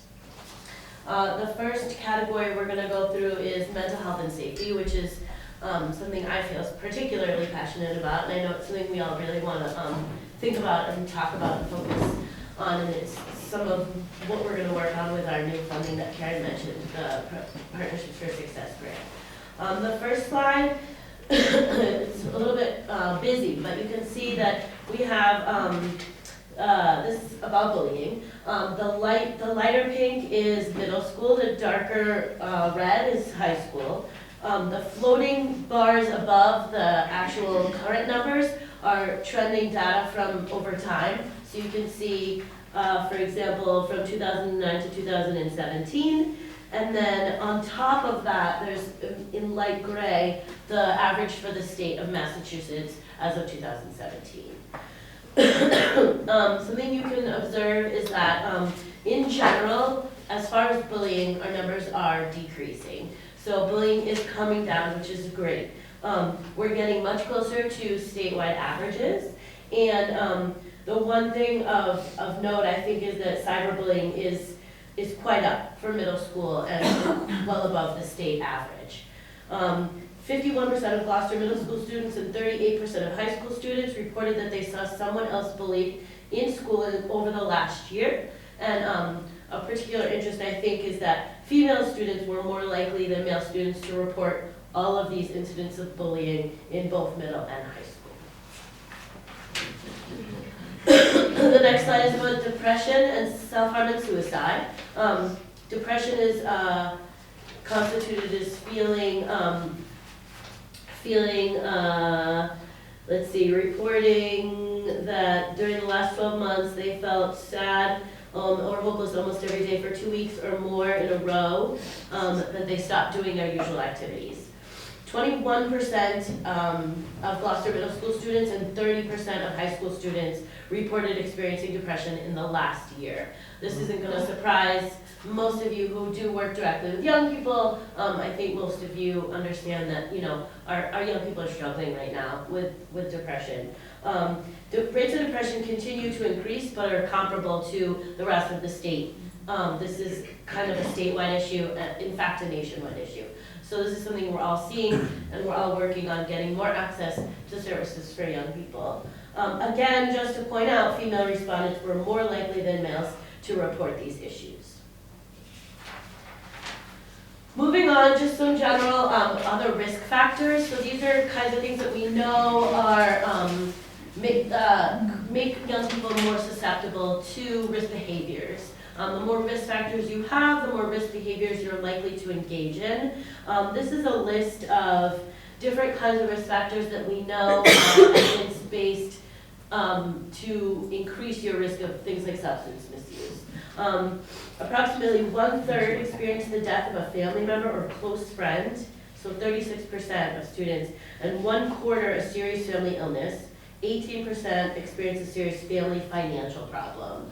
I think it's just interesting to see the different colors as they get darker. It's over time, so these are all high school students over time. The lightest is 2009, the darkest is 2019. You can see we're pretty consistent. There's a couple of, you know, interesting jets out in the data, but for the most part we're staying pretty consistent, but it is interesting to see what our youth are experiencing in their lives. Moving on to the next category, which is youth substance use. We're going to talk first about lifetime substance use, which means ever in their lifetime. So students are asked, have you ever done this ever? Alcohol and e-cigarettes, so vaping as you know, and marijuana were the substances of choice among both middle and high school students. 18% of Gloucester middle school students and 60% of high school students reported consuming alcohol in their lifetime. 19% of middle schoolers and 58% of high schoolers reported vaping ever in their lifetime. 9% of middle schoolers and 52% of high schoolers reported ever using marijuana. And we'll see that the use of prescription drugs prescribed to by a doctor is quite low. It's pretty non-existent in this age group. Vaping and marijuana are significantly, vaping, use of vaping and e-cigarettes as well as marijuana are significantly above the state average for high school students. Yeah, I just have a question on this, which kind of went through the whole report. Were the students clear, and maybe I need to be clear, does vaping include dabbing? Like, does vaping No, include vaping? we're talking about nicotine. Did the students understand that? Was it? It lists out the examples Okay. of electronic cigarettes. So it says electronic cigarettes, Juuls, hookahs. It lists out the specific devices. Okay, I just want to make sure the students Yep. were clear on it, because I wasn't clear reading the data. Yep, and Again, that's, working with researchers, that is really a great opportunity for us to understand how to frame those questions, Right. so that we make sure that we know that students, young people, when they are answering that, they know what we're asking them. for So- example, the only change that was made to this survey from the last survey is the word Juul was added. That is literally the only change to the entire survey.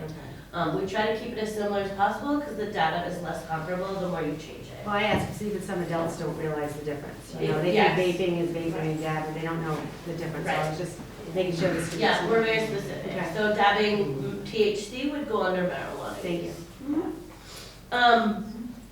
So although our rates are staying the same over time, we are way higher than the state average. Okay. Lifetime use by grade is the next slide. So as the colors get darker, the grades get higher. So you can see the lightest is 6th grade, the darkest is 12th grade. So by spring of their senior year, approximately 8 out of every 10 Gloucester youth have tried alcohol. So that's 79% of seniors. 7 out of 10 have used marijuana, so that's 70%. And over 6 in 10 have used e-cigarettes or vape products. Approximately 1/5 have smoked cigarettes, so only 21%. We really look at things like the real difference between 7th and 8th grade. You can see, I don't know if you guys can see from where you're at, but 7th grade is right here, and then 8th grade is here. So you can see the jump that happens between 7th and 8th grade, which is why that's a place we like to focus a lot of our prevention efforts. We want to really hone in on some of these young people right before they start making those choices to experiment with these drugs.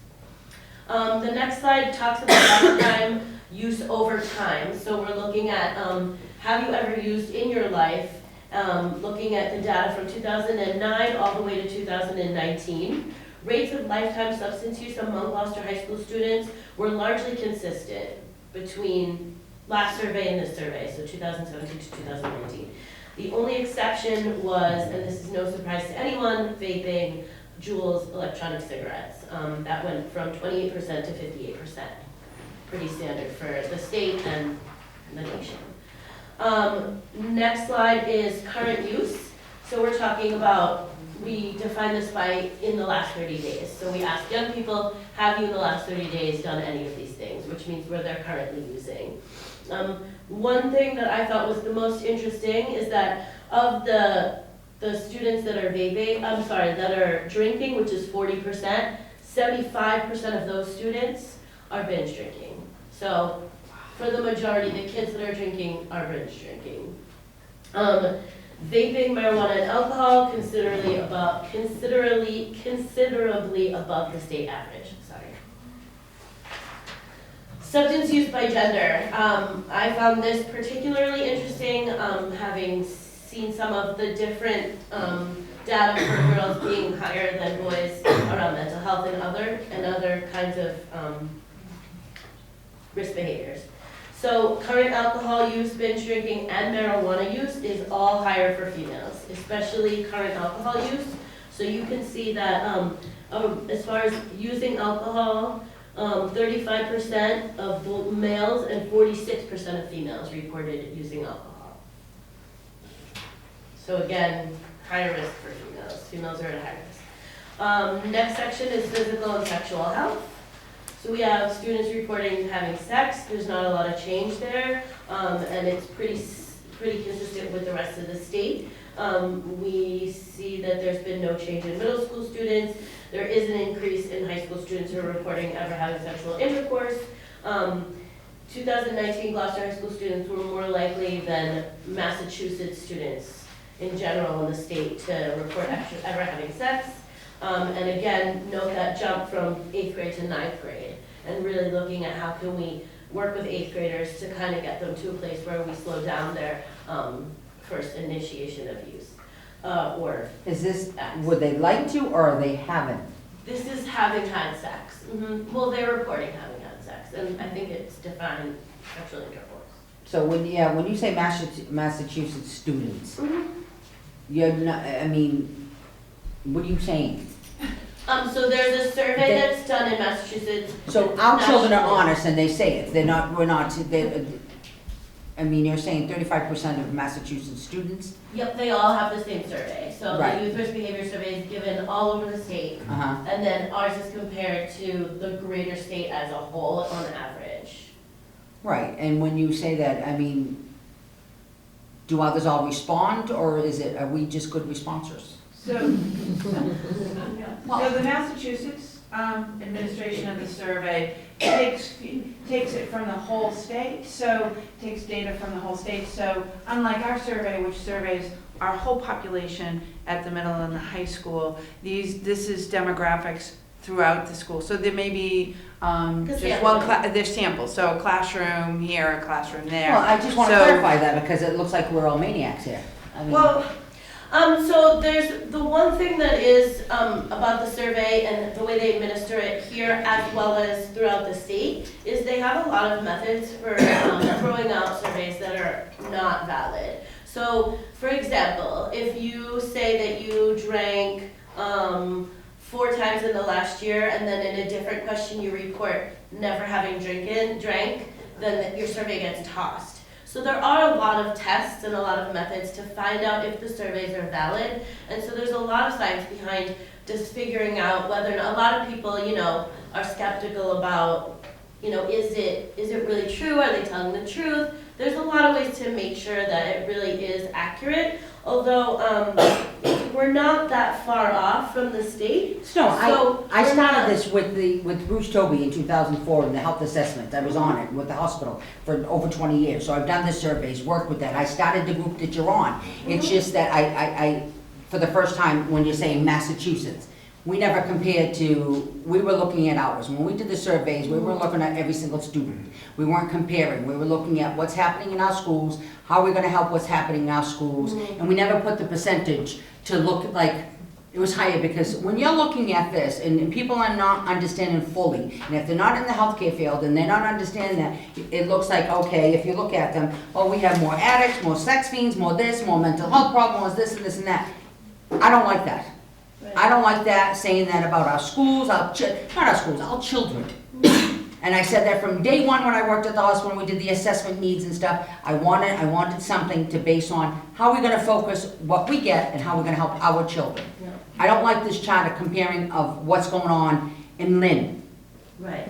Okay, I want to know what's happening in our schools, what's happening with our students, how can we help it, especially the percentage where it's so higher. I mean, as far as safety and mental health, depression, self-harm, because this is what's happening. People aren't realizing that when you are depressed or mental health problems, and we're working and Jeremiah will come up with the next thing he's going to tell you with Blodgett. We don't get our children mental health right away. They're either going to hurt themselves, do drugs, or hurt somebody else, or all three.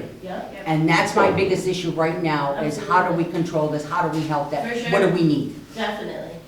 No, that's, I think, was the main focus of the grant that we wrote. So we just wrote the Partnerships for Success grant, and so we're gonna be bringing in a lot of, our whole focus is all around trauma-informed care, access to mental health services. We're doing a bunch of focus groups. So that was really the initiative that pushed us to get this grant, to do all of this focus on youth mental health access, not looking at specifically what drugs they're using or what acts they're doing. It's more about how can we look at the root cause and how can we make sure that we're addressing what's happening with our young people? How can we get access to more clinicians? How can we make more opportunities for young people to be healthy before they start having to self-medicate or make choices that they're doing because of the untreated mental health situation? So that, I mean, I'm reporting to you what the consultants put together, and they put together some comparison data. I think it's more important to really focus on the root cause and look at what is happening with the mental health situation with our young people, and how can we get them more access to care before all this goes down. And that's why I'm particularly interested in things like the jump between, you know, 8th grade to 9th grade. What's happening in 8th grade? What can we do with our 8th graders to make sure that that jump doesn't happen? So that's kind of where I feel like the passion around the mental health piece comes from. Thank you for pointing that out. So, and you can correct me if I'm wrong, but when you went over the other risk factors, what seemed to be missing, and this is in particular in our own community, is experiencing violence or abuse, witnessing violence or abuse. They're up there. They're up there? They're all up there. Okay. Or having a parent who uses mental health. It's all up there. Okay. So, and so we actually, like Karen said, I mean, I have 2 binders of data.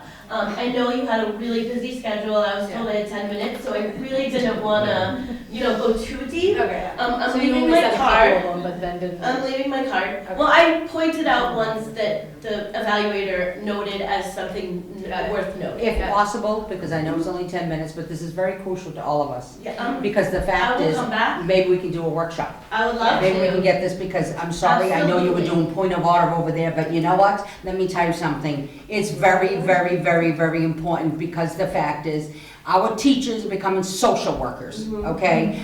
Our children are being in the emergency room for 13 days before they be seen and then get sent home. If we can get now, because of the Gloucester, because pulling together, we could get the Angel program, and this has nothing to do with it, but getting beds for substance abuse, we need to get the governor these numbers and to make sure they start opening beds for juvenile mental health. There isn't a 6-month waiting period for a child to be seen. I'm getting emails after emails, please, I want to cry, because the emails are so excruciating. It's true. When they tell you, please, Mayor, can you help me? I don't know how to handle my child. I've been waiting for 6 months and no one will see my child.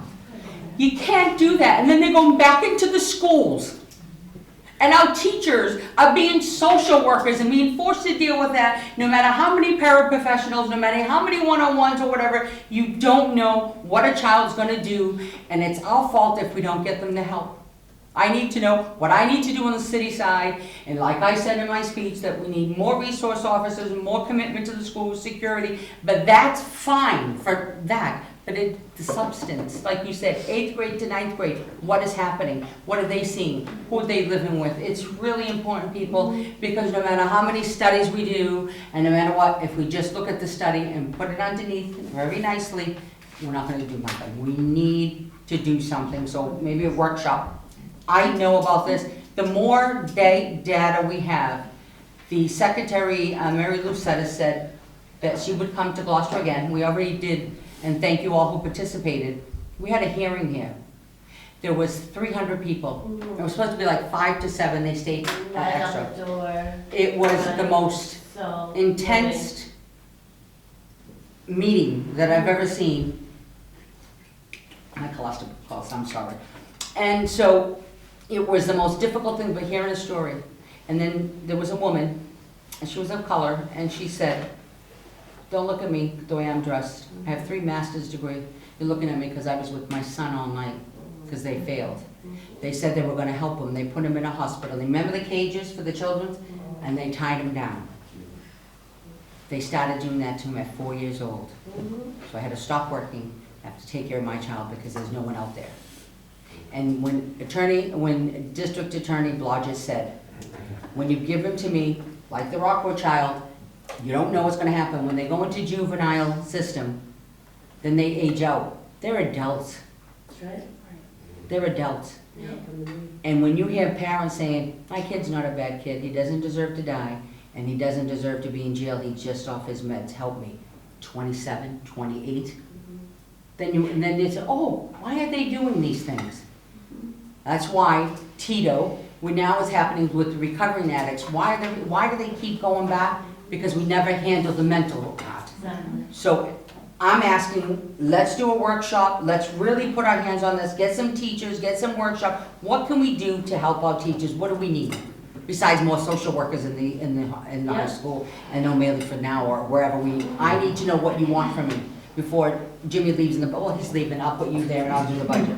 But the fact is, I need to know what we need. And we're really excited. That's what I think is so awesome about this next batch of funding, and that's what it's all about. Finding out, hiring consultants, helping us become trauma informed within the police department, within the school system. How do we really address these issues? So I'm really excited. We're gonna have some focus groups coming up around access to mental health services for parents and youth all around the region that I'm really excited. We hired a consultant. They're gonna do a whole report for us with recommendations, hearing what is it like from the youth and the parents.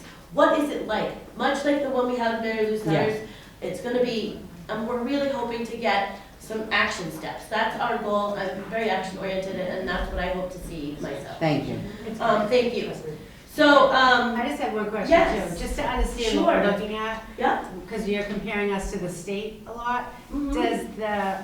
Did private schools, religious schools, did they all take this, are they included in state results, or is it just public schools? Yeah, I'm just curious to so understand. so the state does its own, it's actually called Monitoring the Future. It's a whole program on how they calculate scientifically, statewide and then nationwide, some of the data. And they, like Anne Marie was explaining, they just take samplings from different communities. So, I mean, we can get the evaluator to come speak more specifically about how that process works, but I know that some communities engage. I personally, next time around, would like to engage some of the out-of-school youth. I'd love to bring the survey to Compass, to places that are, you know, the youth were not kind of getting in the school day, to kind of see what, you know, I suspect these numbers look good, considering, you know, we're only, yes.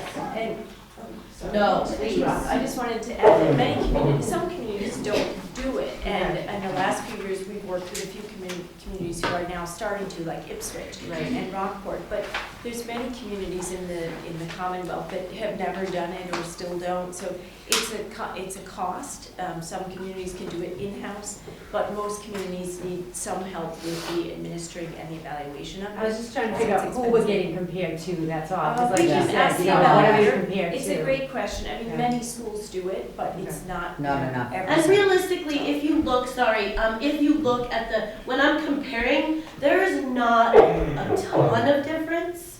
We're pretty on par. Yeah. Young people are experiencing what they're experiencing in Gloucester, in Rockport, in Lynn. It's not that far off. If I were to make you a graph and kind of pile all the cities on top of each other, it would look pretty similar. There are some differences, and these differences are interesting to look at simply because they make us different, and we can look at why is that here versus there, you know? Why are we lower here? What are we doing right?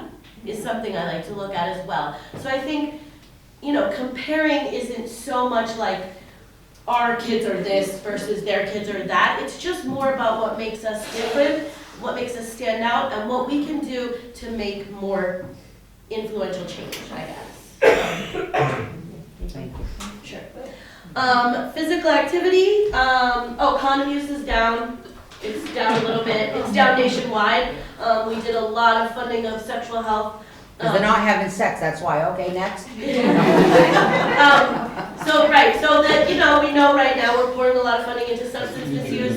Before that, you know, back, 10 years ago, all the money was going to sexual health, condom use was up. It's all about what we do with the money. My philosophy is go back to, stop hitting substances and risk behavior separately and look at the core mental health issues. How can we address this stuff before it happens? Working at prevention. Physical activity, our rates in middle school are actually declining below state average. Now these are it's confusing, you want these to be higher, because this is amount of time that young people are spending being physically active. So middle school students are actually going down as far as how much activity, whereas high schoolers are staying consistent and remain above the state average. So we're looking at, what is that about the middle school, what can we do? These are kind of some of the thoughts that we, and now the most important slide is the last one, so I really want to make sure I get to it, because it really makes me excited, and it's the thing that you should all be most proud of as a school department, as a system. Your school connectedness numbers are terrific. So this is a comparison, and I am saying that you guys are doing a great job. According to the CDC, school connectedness is the belief held by students that adults and peers in the school care about their learning as well as about them as individuals. It is one of the most important protective factors. Protective factors combat risk factors. This is real, true prevention. Looking at what can we do that's positive to combat some of the negative things that are happening in these young people's lives that we don't have control over. We can't help them not witness violence necessarily. However, we can help them have a trusted adult in their life. Research has shown that young people who feel connected to their school are less likely to engage great protective factors that are going to help us make sure that we can combat some of this risk down the line.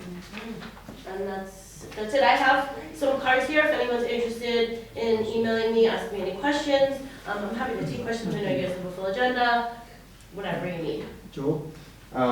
Yeah, so I just want to start off by saying, I think, I appreciate that the comparative data was there to let us know where we lined up and where we don't line up.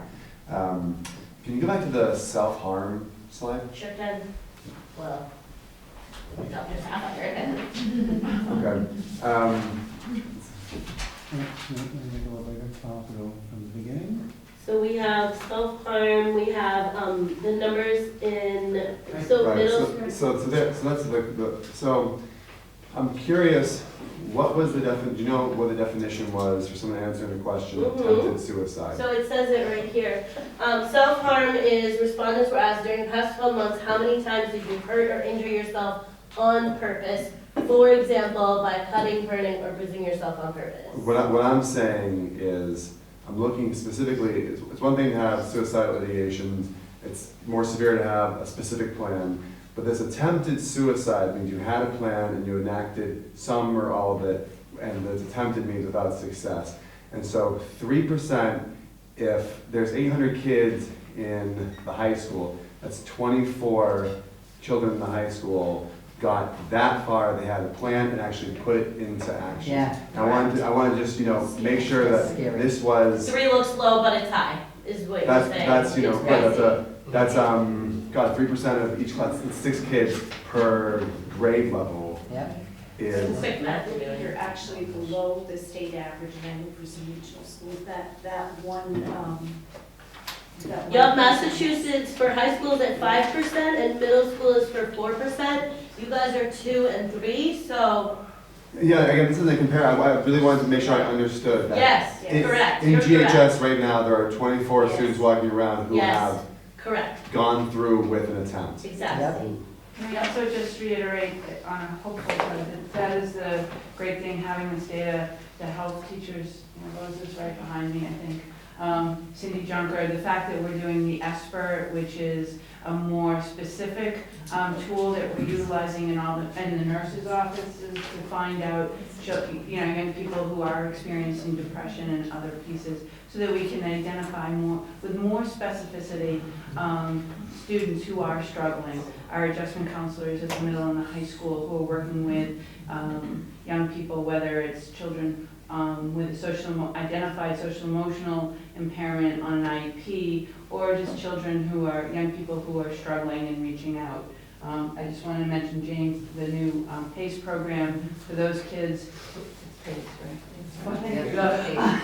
It's late. The new program that helps with students who we have formally had suspended because of behaviors and actions that are occurring. We're now keeping them closer to us and keeping them in school and providing them with that support. So I do think it's really important for us to know those numbers, but I think it's also important to know that we're using this data to help support some of that programming, so. Sure, no, I appreciate the clarification. And my other question related to the physically active, that includes gym, right? So if they had physical education and participated in it, that's calculated, right? So That's it, yeah. And I mean, it's all obviously self-reported. yeah, but So still. keep that in mind, but yep, that includes gym class, if they're in gym class. Again, I think that was, What was the time? this was the 5 of the last 7 days, so that's something to keep in mind. Were you physically active in 5 of The those? question was, were you physically active for 60 or more minutes for 5 of the last 7 days? It's kind of a big ask, I mean, I don't want that. Well, but it shouldn't be for Let's be 12-year-olds. clear about that. For 12-year-olds, it shouldn't be a big ask, right? Correct. Right. I mean, especially if they're in gym class in theory, right? Right. So, I appreciate that, thank you. I make sure it didn't exclude, but like outside of gym class. I right, think physically active. or in school or outside of school. This one was just Thank at you for all. clarifying that. It's a little easy to do. Thank you. And again, okay, sorry. No, I was saying before you leave, I'd just be curious going forward, it would be, I know I was trying to see if this data was in there. When you talk about marijuana, it would be interesting to see if it's edibles versus dabbing. I mean, I think that would help us more to know, are we dealing with lung issues? Or do we have Great a school question. that's hiding gummies in their lockers? I Yeah. just think. I honestly think there's a lot of catching up to do about the marijuana questions in general, now that we've legalized it, now that there's so many products available. Our use seems to be like even, so it's not going up, which I think is interesting to note. But I also do see that we've always kind of hung out higher than a lot of communities. So I don't know if that's, I don't know what that means and if that, you know, I don't know, but I think that there's a lot of catching up to do with all the new stuff that's happening. And, you know, is our survey, our survey's still asking about stuff that like, I think it calls weed grass in one place. And so just to really think about, and I know that has a lot of, like, it really matters for the actual data, but just to think about that moving forward, I think that's a great point. Urban Dictionary, yeah. Yeah. Help you out. Thank Any you. further questions? Thank you very much. Thank you for having me. Again, I'm gonna leave my cards right here, so if folks are interested in reaching out to me, thanks for everyone. Thank you. Let me know if you have any questions. Can I have 30 seconds? Sure. The police department has been working very closely with the health department on dealing with childhood trauma. I sent an informational email out to Dr. Sapphire, the mayor, and the chairman tonight. It's just a proposal on how we can help with children who deal with trauma as a result of a police call. Before we come up with a formal policy, we'd like to tie in the district attorney's office and come up with some type of program that we can all agree to, and then we'll formally present it to you. But I sent you an example that the chairman can share with you. Okay? Thank you very much. Thank you. I will share that, and we look forward to having you back telling us what you're going to do. Thank you. Thank you, guys. Thank you. Thanks. Okay, so we're halfway through. I sent it to everyone.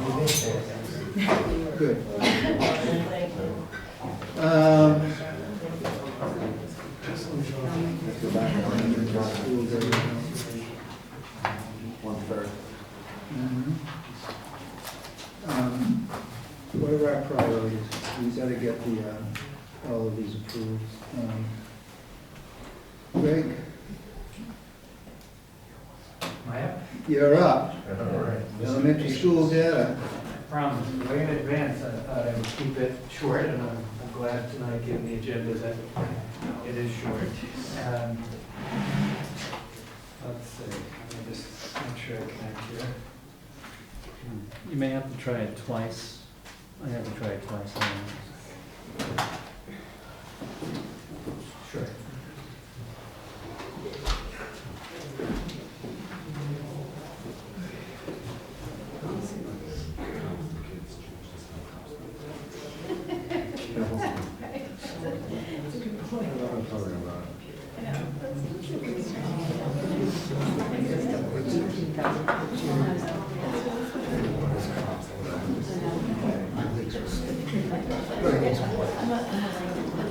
Oh, tough one. No, I'm just going. I've been up since 5. Right on the phone all day. Just wait for a 2-minute water break.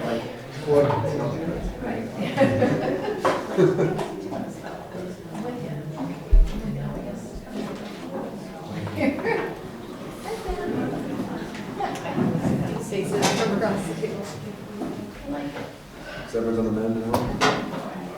Nora has a double ear infection. Oh, what? On top of having a flu. Well, like on the flip side, a few more and they will just take it right. Okay. Back to work, kids. We all set? Yep. Okay. We did an overall MCAS report out in the fall. Do you mind if, no, I can't shut the door. No, you can't shut the door. Got some noise coming in my other ear. We did an overall MCAS report and the superintendent covered a lot of information. Subsequently, you've heard detailed discussions and reports around targeted improvement plans and the MCAS scores underlying those for the middle school and high school. And at one or more of the meetings, there was a request for a closer look at the elementary schools. So tonight's just a relatively brief look at the elementary school MCAS results from 2019, as well as a few highlights and a few areas for focus. And I'm going to go through these fairly quickly, so just slow me down if you want me to stop at a particular slide, and I'll talk about it in more detail. And I know we've just been talking about and heard a lot of difficult information from the last report and some tough things. I do have to shift gears here and say this is a real opportunity for celebration.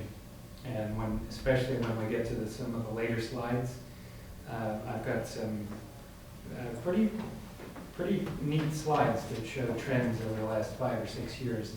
And it's something that I just would love to have us all think about for a minute about the kind of work that the elementary schools have been doing for at least the last 6 years. It's been very intensive, very involved. A lot of people have been involved. And we've really shown some very good results. So I tried to take all the tables that you saw from the fall and distill them into some pretty straightforward slides. So as you know, a number of years ago, we were using CPI, the Composite Performance Index.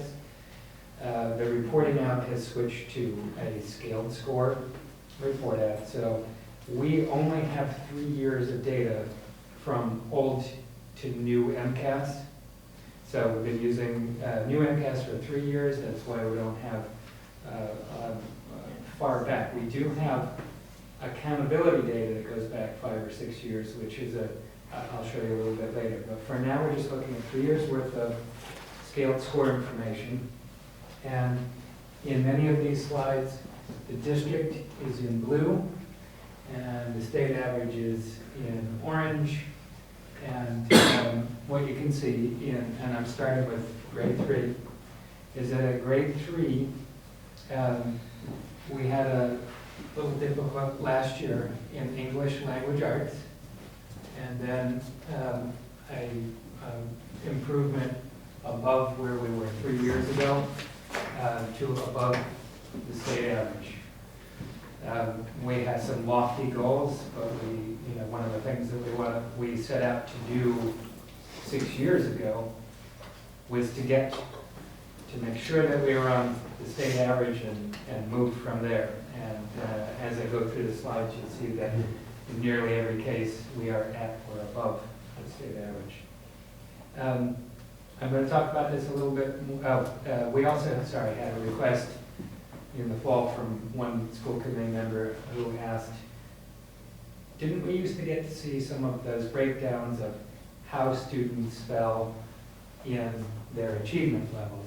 Blue is, remember we used to talk in terms of, we had a different language before that we used advanced and proficient. The language is now is exceeding expectations in blue, meeting expectations in green, partially meeting in gold or bronze, and then not meeting in red. So we look from 2017 to 2019. What we hope to see in all of our slides is we hope to see more in the blue and green. These should be increasing, and these should be getting smaller. And wish I had a pointer. I had a fancy laser pointer, but it doesn't work on these televisions. So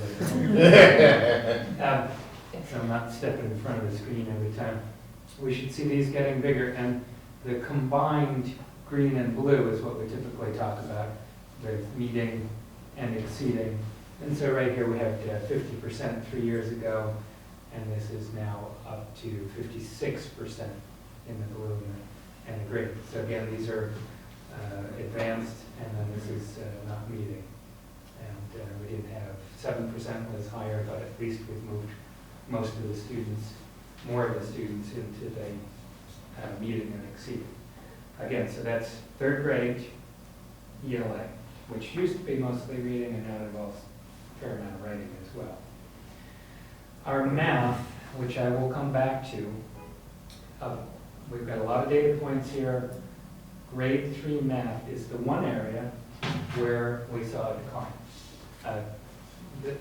We were relatively close last year to the state average, and there was a decline here in 2019 in the third grade.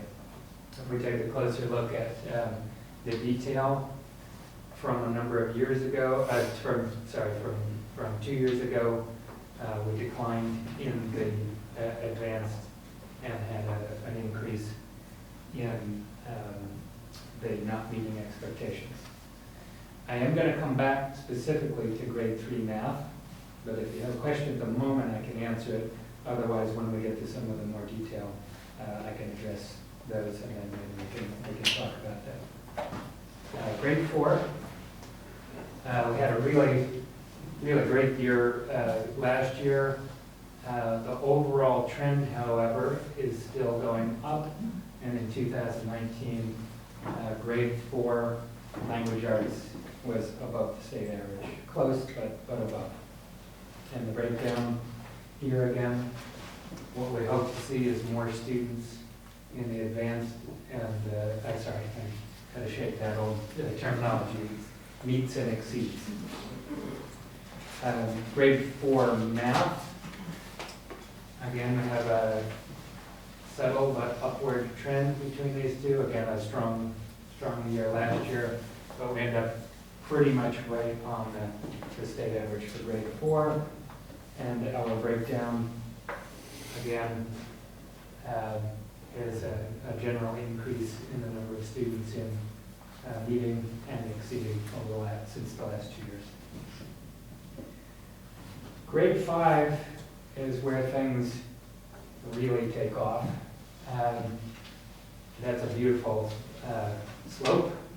The blue is Gloucester. State average is in gold, and that's 5th grade ELA. Again, we're seeing a combination 2 years ago in 5th grade. We had 40% in the meets or exceeds. It's now up to 53%. That's 5th grade reading. We also have the same good news in math. Math has this very nice upward slope, exceeding the state average for the last 2 years and still heading up. And we're seeing the same pattern here. We had 40% and we're moving up in those areas. The good news continues with science, which we had struggled with a number of years ago. And we've done a lot of work in science. And I'm showing you 3 years of CPI, and you'll notice the dates are 16 through 18. It's because the science test changed last year. And so we're now getting a scaled score for 1 year. So I'm going to show you the 3 years of CPI, and then the next slide is going to be just last year. So we have a pretty good upward slope going. We're really closing in on that state average, and this has been a real focus. I wish if I'd been able to do some work with the scaled and the CPI and try to come up with a way to chart these on one, I would. But the good news here, when we look at this, is that the state comparison now is 48% meets and exceeds, and we are at 52% meets and exceeds. So if we were to go back to this, and if I were able to plot comparative, this would have exceeded the state and gone up about like that. So we set a goal 2-3 years ago to really focus in on science. We've invested a lot of time and resources into revamping our science curriculum, and 4 years in a row of, fourth year in a row of increase to the point where we surpassed the state average for the first time. If you go back in science, we haven't been there. So all 3 subject areas tested in 5th grade have been steady improvement and are well above the state average. So our students are really, in the tested subjects on MCAS leaving 5th grade, have been on a really good upward trend, and all 3 are above the state average and well above the state average going to middle school. We do have a couple slides I'm shifting to that address things that are in the district improvement plan. So I wanted to touch on a few things that have been established as goals in that district improvement plan. If you recall, we talked about the fact that we now have a calculation for all students on the accountability, and we also have a calculation for the lowest performing subgroup, which is the lowest 25%, and that really has come into play. I think James has talked about how the fact that now we have another accountability factor for the lowest 25% means we really need to focus on that subgroup more than ever. The good news is that at the elementary school, on the lowest performing subgroup, green was the goal that we were hoping to hit, and blue is the actual achievement. So in 3 out of 5 of the schools, we met or exceeded the goal, and in some cases, East Gloucester by quite a bit.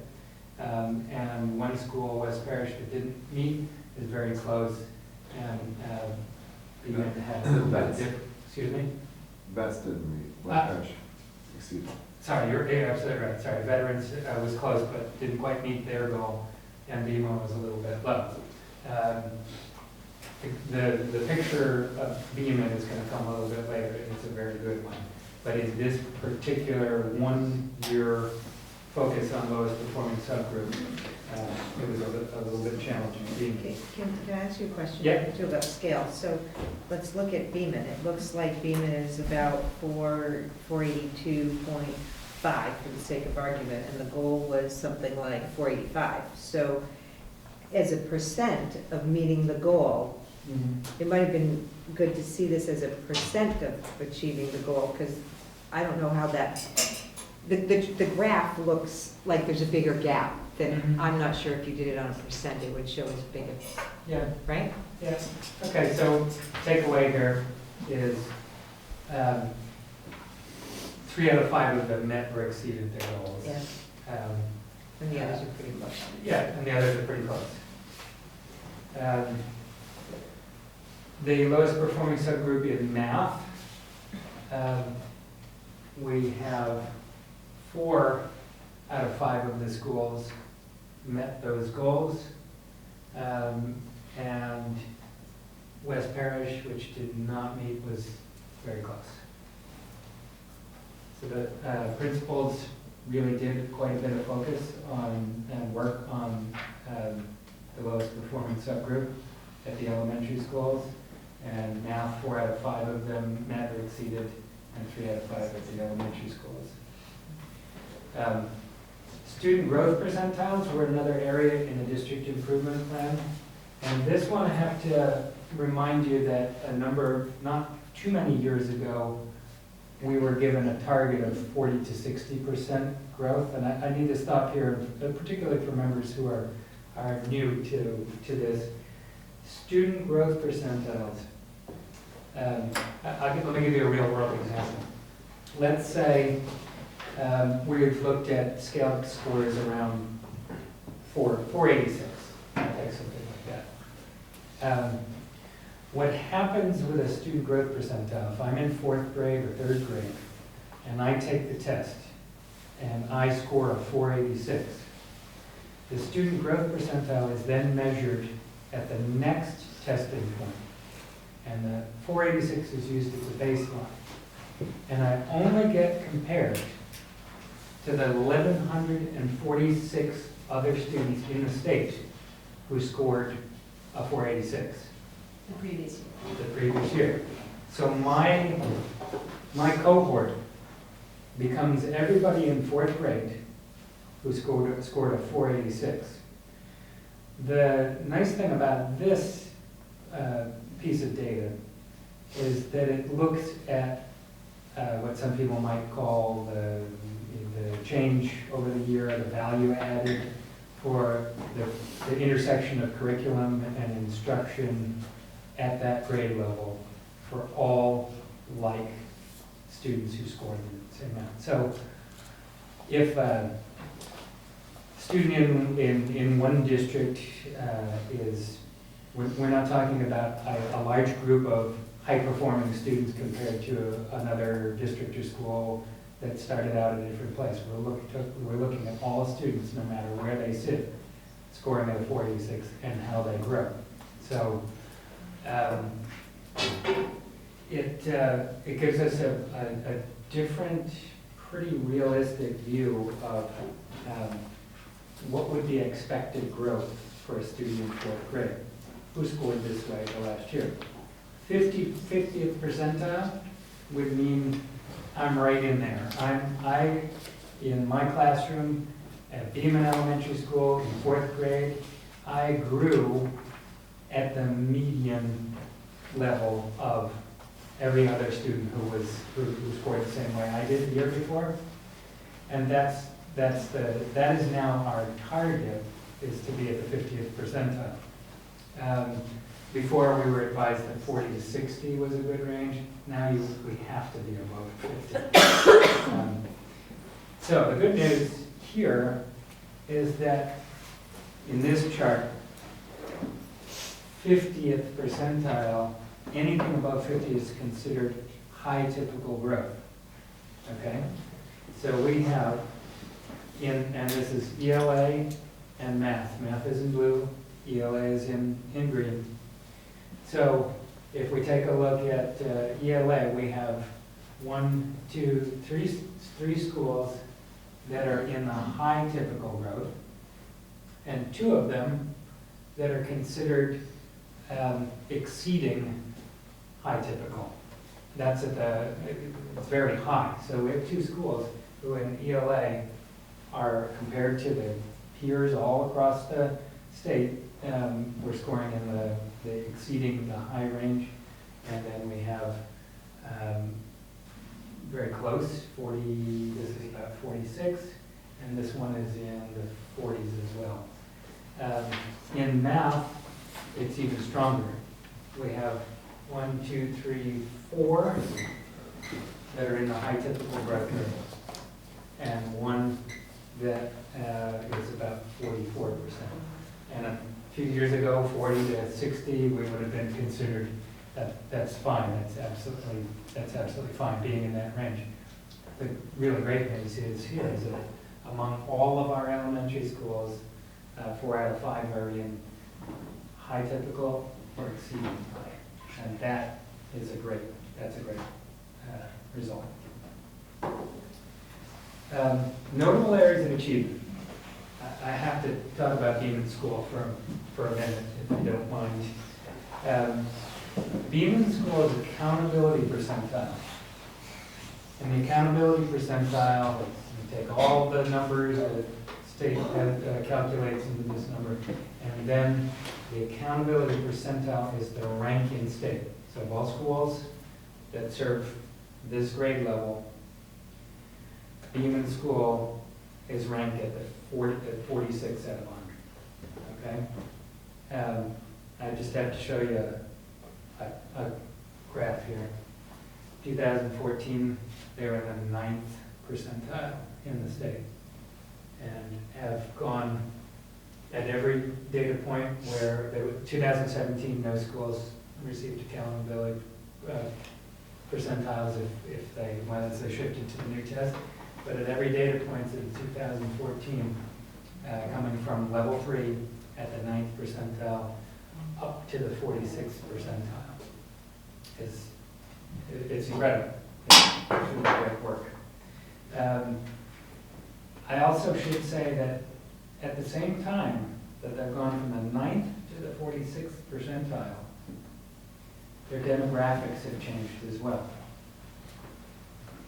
And those have continually become, in some cases, presented more greater challenges. 7.9% of the student body in 2015 were ELL students. That's now up to 15.2. Okay, so that doubled, population doubled. At the same time, the school went from the 9th to the 46th. At the same time they went from 9 to 46, economic disadvantage percentile went from 44.2 to 52. Okay? At the same time, the high needs group went from 57 to 64. These would often be considered increasingly challenging demographics, and you might expect to see that show in the results. And the opposite has been true at Beaman. Just can't say enough about the work they've been doing to adapt to significant changes in the student population, the teaching techniques, and the needs, and to do what they've been doing. Doing a great job.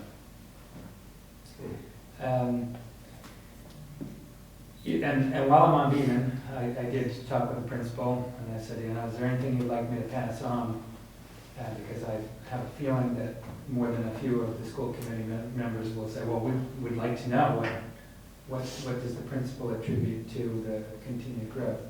And one of the things that she pointed out when I spoke to her was that the teachers all got together to really talk about their master schedule, and they decided to revamp their master schedule. I'm sure you're aware of this last year. There was some discussion about it. And they redid their schedule to allow for common planning time where all specialists, all interventionists could be present. They really focused in on the work they do there.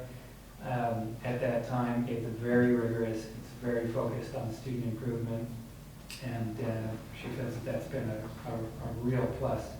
The other thing, we rarely call out people, individuals by name, but she said if you could please mention the value of the math coach. That's Janet Donovan, who's the math coach.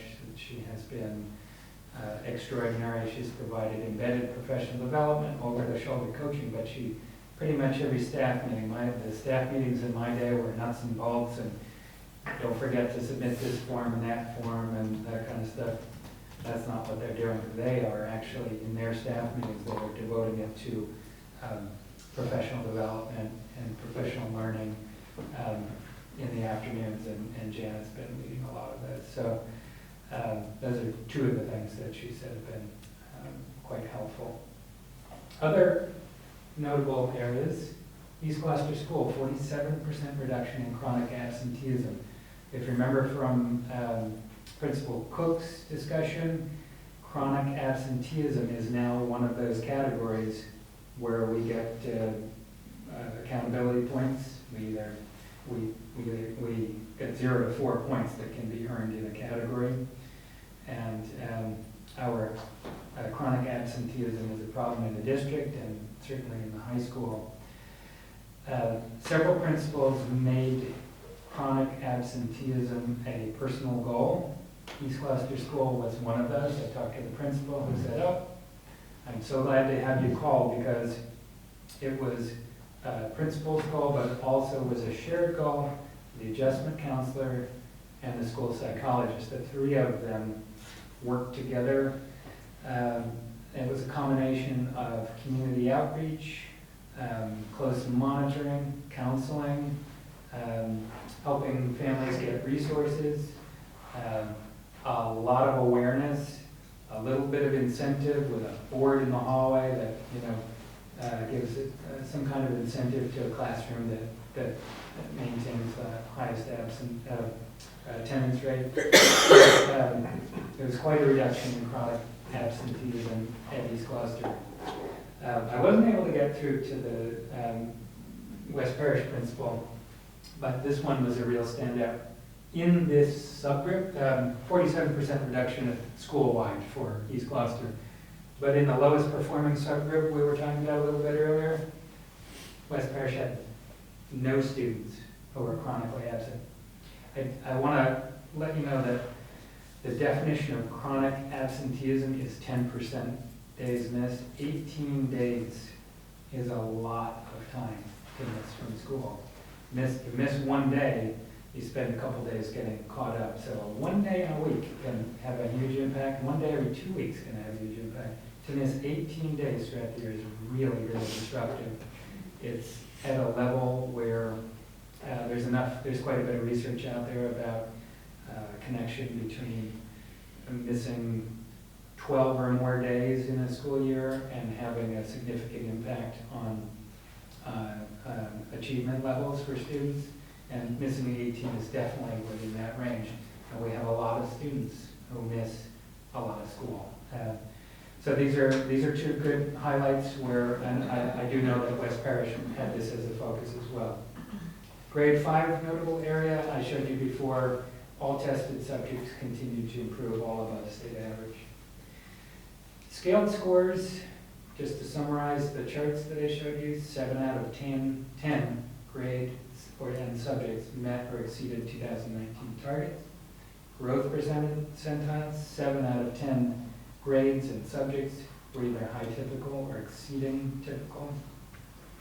And lastly, the district's grade 3 through 5 accountability percentile has risen from 39.6 in 2013. This is an average of all our elementary schools. If you take all of their accountability percentiles and average them together. And this is where we've gone since 2013 to the 58th percentile average of our elementary schools. All 5 is our average, 58th percentile. That's a great result from a lot of sustained work. So it's nice to be. We have our challenges and we focused on those targeted improvement plans, but we also have to stop for a minute and recognize a lot of great work. We do have a few areas to continue to focus on. Chronic absenteeism increased in the lowest performing subgroup, and these are the students most at risk, and the students we really need to work with, and it's very difficult if we don't have them in school. And at Beeman and Veterans, that group, the lowest performing subgroup, their chronic absenteeism increased.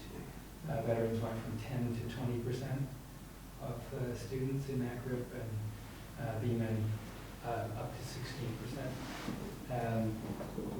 Chronic absenteeism rates in all of our non-high school schools is 10.9%, which is nearly 2 percentage points above the state average. So it's something we need to work in all of our schools, and these particular schools we have to focus on the lowest performing sector.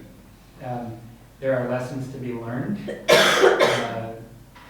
East Gloucester and West Parish can perhaps share the strategies, practices they used to make such great games. It's a very tight group of principals, and I'm sure they're also a little bit competitive too, which is not a bad thing. And I can guarantee you that they've looked at each other's results in detail, and at our next meeting, I'm really going to want to know, how did you do that? And do the same as well. All of them have talked about the help that they've gotten from the attendance, not officer, but supervisor at our high school. Title. Attendance supervisor. Excuse me? Gail Avery. Yeah, Gail Avery, yeah.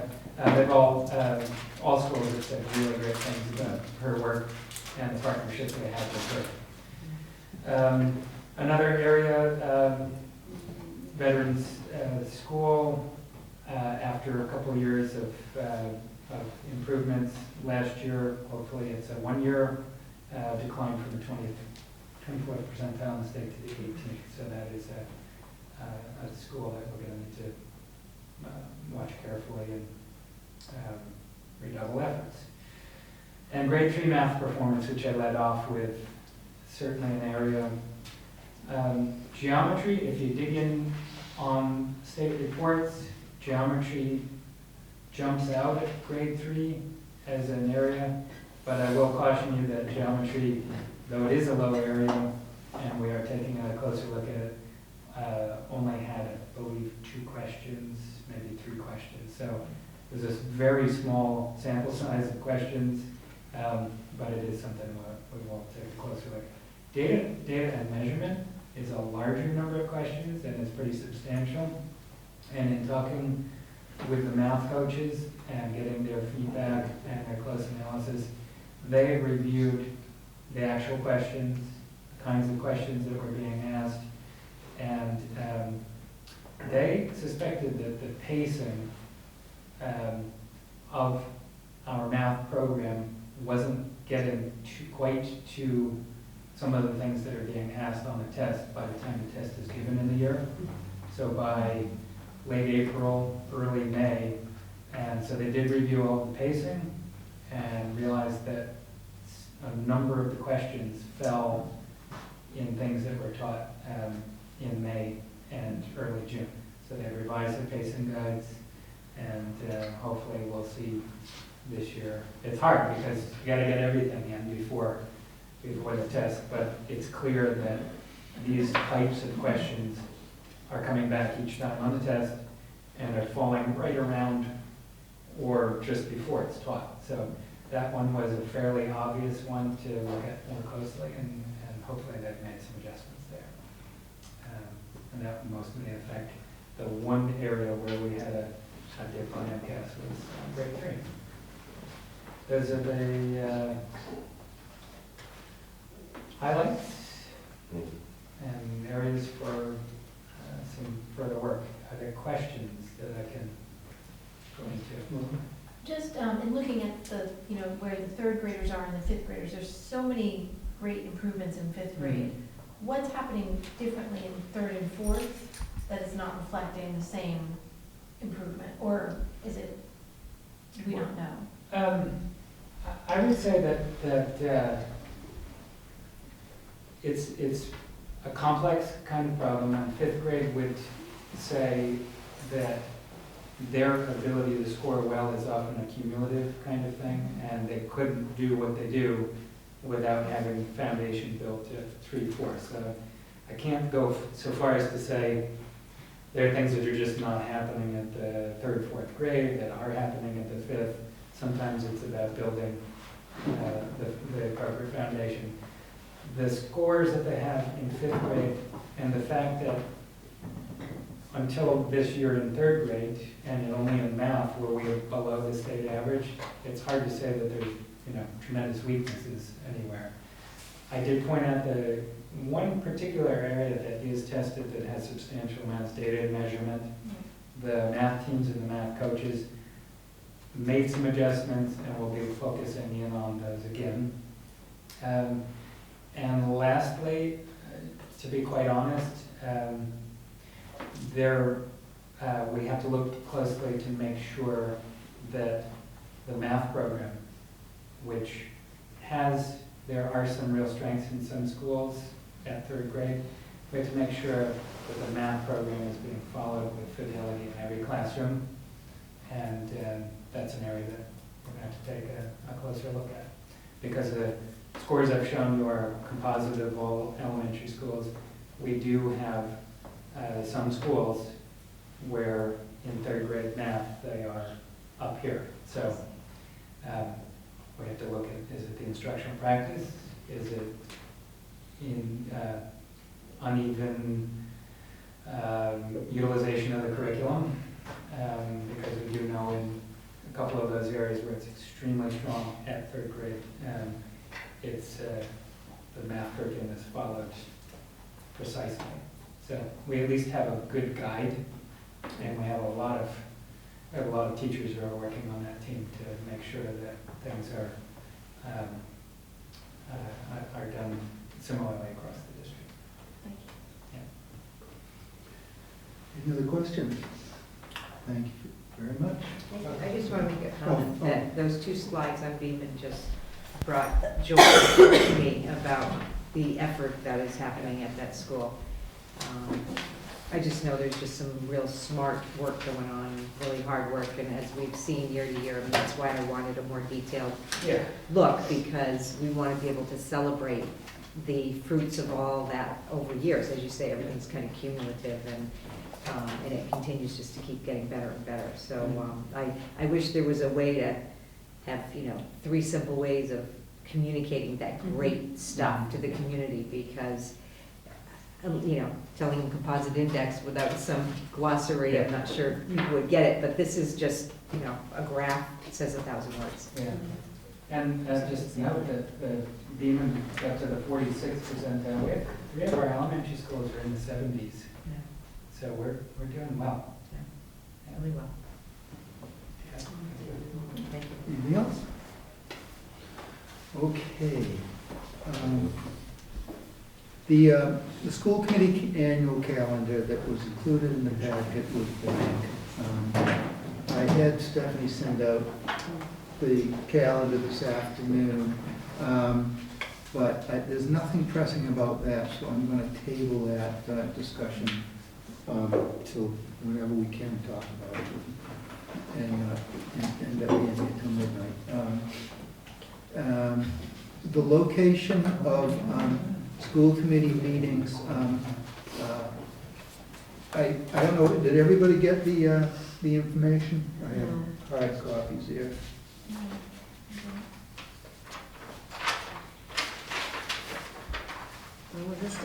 This is a list of what's available and when things are available. Now, the issue here is we did not get a chance to discuss this at BNF because of time last meeting. We won't.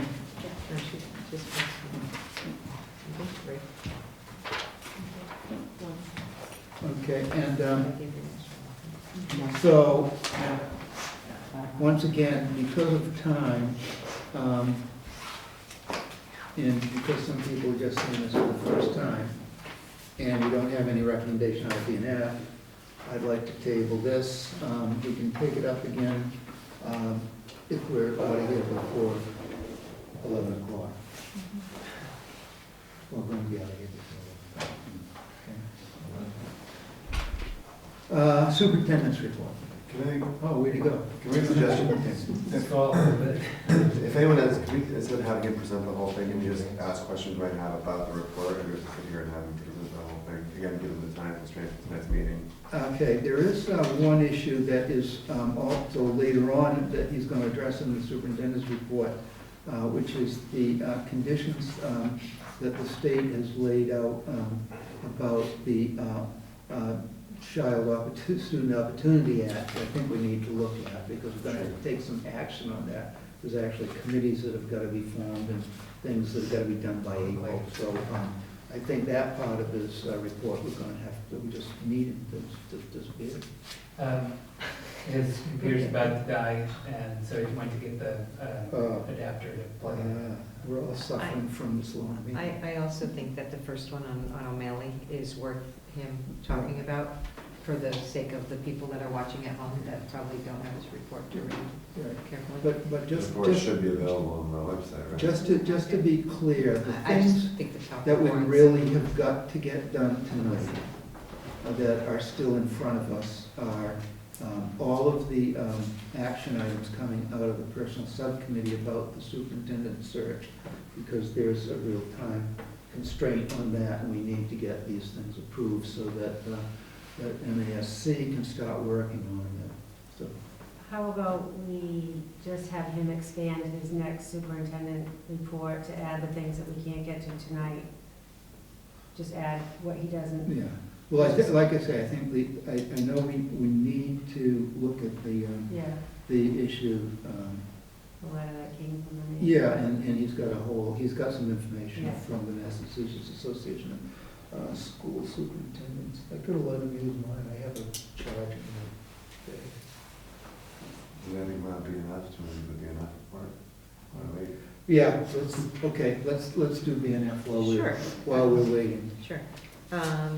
So Building and Finance Subcommittee met last Wednesday, and there was no action coming out aside from the warrants and the transfers, right? No, right, well, we didn't get to the crowdfunding. Right, we didn't get to crowdfunding, and we didn't talk about, There was a travel reimbursement. there's a travel Yeah. reimbursement, which is in It's action. under That's action. under action. So the thing I will point out, you all have the packet, and just a few things I'd want to highlight come out of the CFO report regarding open tickets and things that are going on from our facilities perspective. And one is that the field house is on track to be completed this summer, which I think is good for us to keep an eye on that. So that project seems to be moving along efficiently, and the high school carpet tiles have been installed, so that's good news, that the tiles in the library are there. We have a plan for kitchen equipment to be installed through March and April. So I'm sure the kitchen staff and the students will be really happy to have some of those improvements actually implemented. The carbon monoxide detectors, the plan is to do a pilot at East Gloucester, so the school and DPW decided that the best course to begin is a pilot at one school, and the school with the oldest heating system. I can't remember when it's actually going to start. He's requested a sample from a vendor, and then he's going to install it. So that's in the very near future. Very near future. And the last is that there is a change in the way they're going to be parking buses over at O'Malley. So in case anybody asks you about that, you should read the CFO report so that you can be, if any parents or community members ask about why you're changing it again. There's a reason behind it's being changed again to, hopefully create more safety and more orderly traffic flow there. So that's my report. Yeah, I would just like to say, there's an issue about warrants. Technically, or not legally, the school committee as a whole is supposed to review the warrant. Okay, and now, right now, the chair of BNF reviews the warrant and signs off of it. And we've been including the cover sheet, but it's been brought up that that's not sufficient because it doesn't really tell you anything. In the consent agenda, there are some issues around making it a public document, and it has to do with the identification of special needs students, which hasn't quite been worked out yet. So until we do that, if people, and we'll do that in the near future, we just need to have a check to make sure that all these names are blanked out. You can view the warrant you can go into the financial office between Thursday and Friday morning. After Friday morning, it gets sent down to City Hall, so you can look at it, but if you have any objections, it's the train's left the station. So, for now, for that, we'll hopefully suffice, and we will come up with a way, but there's still a timing issue. It's one thing to be able to review it, it's another thing to, if you're voting on it, to have, if you have some objection, because the timing is, it gets compiled on Wednesday afternoon, and it gets signed off on Thursday, and it goes to the City Hall on Friday. So if anybody had an objection to something that we were paying for that they don't think we should be paying for, right now, the only way, unless you can get in there, and then we don't approve it until the next meeting, so, Melissa. Having sat on a school committee that had Attorney General investigate us because of the way we did our warrant process, which is similar to what we've been doing here, and found that there was grave concerns in areas of improvement. I'm wondering, I understand the timing, because that's always an issue with warrants in every school district. I'm wondering if there's a way, and I'm not asking to put more work on anyone, but this might sound like it, to have the CFO send out a quick blurb, like literally a paragraph about what is included in the warrant.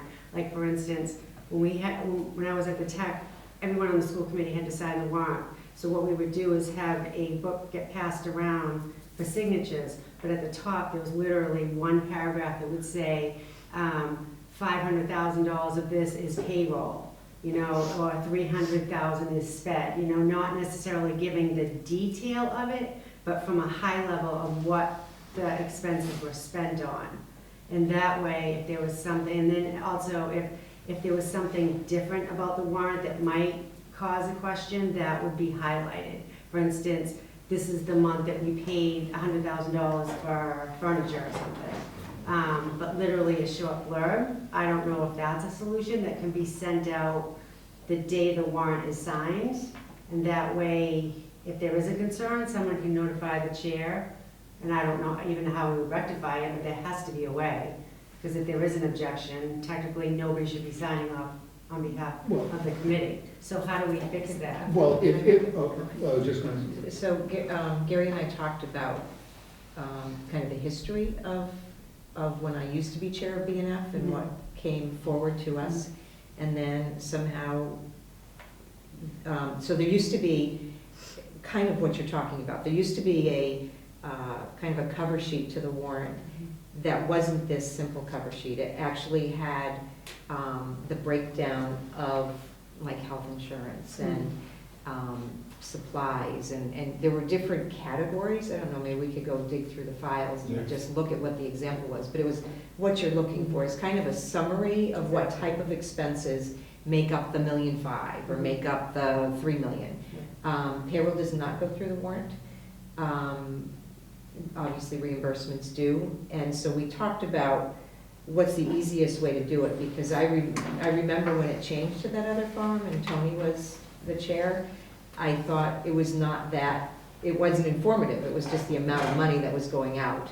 And I probably should have said, what happened to that other sheet of paper that was at least giving us some information as to what type of expenses were being paid for. I guess, like I said, my concern is one person signing off the warrant is everyone signing off on the warrant, and we have to have equal access, or at least an opportunity to question something, as opposed to just relying on one person, because that's how issues come about. So how do we fix that? I'm not trying to make it more difficult. Like I said, just having been reprimanded by a state agency for the way that we did it and it caused problems, I just want to see us do it in a better way, and maybe that's the solution. And I'm not looking for details. Or a combination. Like I say, from my experience of doing the warrant is, it's more likely you're gonna have a question about something than have an objection. You might just say, what are we spending, who's this person that we just writing this check to reimbursement for, or something like that.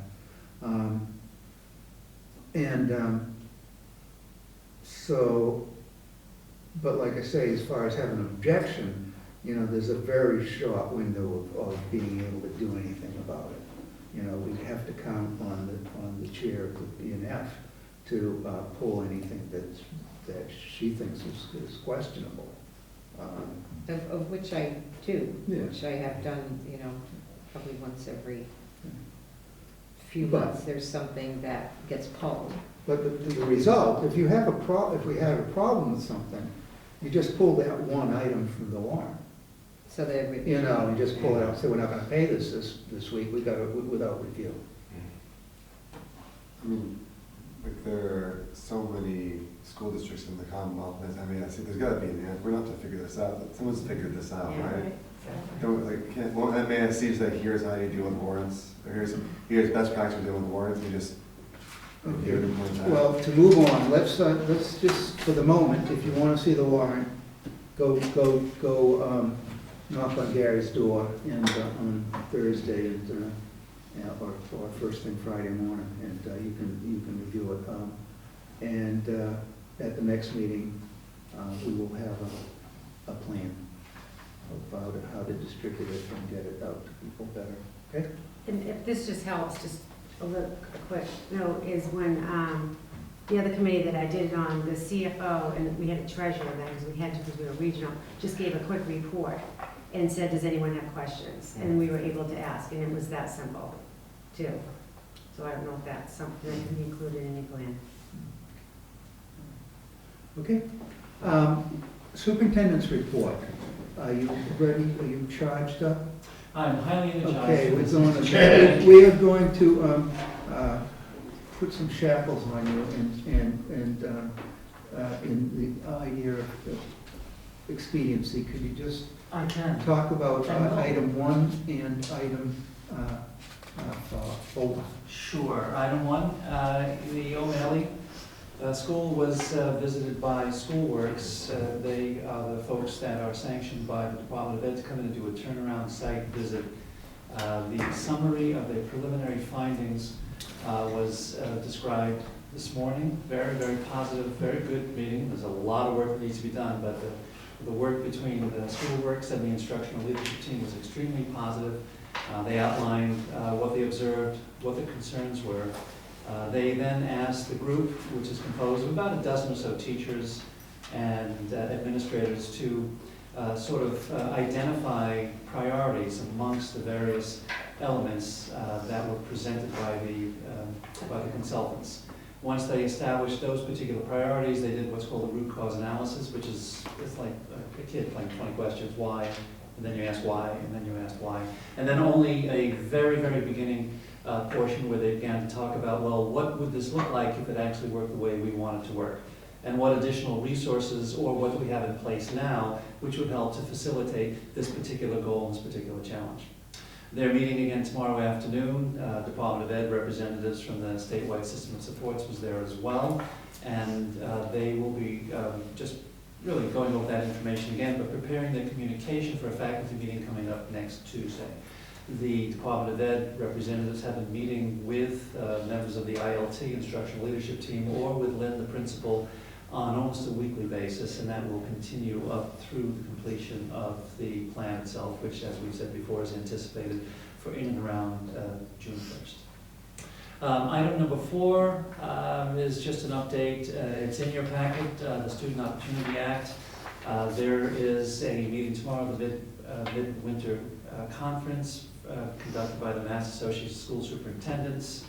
Supposedly the mayor, the governor, I didn't know you were running for governor. The governor has laid out his budget proposals for FY21, how that impacts the potential funding of the Student Opportunity Act and the extent to which that will trickle down towards various communities. Hopefully something that's going to be discussed tomorrow. You have a PowerPoint presentation in your packet, which was delivered to the urban superintendents on January the 10th. We received little, but there are a number of issues there, at least in my version I've highlighted, but I don't know if I sent that out. But it gives you an opportunity to look through, see what role school committee, administration, and stakeholders play in discussing this with the assistant superintendent. We have our district improvement plan, we have the turnaround plan, we're working on the sustainable plan over at the middle school. We would like to establish at least a meeting, perhaps more than one meeting, sometime in February, where we invite site-based council, members from CPAC, Special Education Parents Advisory Council, parents from LPAC, which is the English Language Parents Advisory Council, which does exist, and site-based councils, which I think we already mentioned. We'll also work through the principals in order to get a nice representative group. School committee members, of course, to state the obvious, are welcome to participate. We'll be working on our materials and present some suggestions, and we'd like to get suggestions from the stakeholders. And as you know, this is all compressed in time. The school committee will need to vote on this particular 3-year plan, which again is designed to strategically determine how to lessen any of the disparities between different subgroups in terms of student achievement. But this has to go into the Department of Ed by April 1st. There are some limiting caveats on the full comprehensiveness of the plan. They're interested in what our indicators are, but we don't necessarily have to provide them with our overarching goals for April 1st. I think this is a bit of the legislature coming up with the potential funding and with the law, and with any potential increase in funding, there has to be some accountability. It appears to me, this is a personal opinion, the Department of Ed has rushed something into place that can be delivered by April 1st as a deliverable.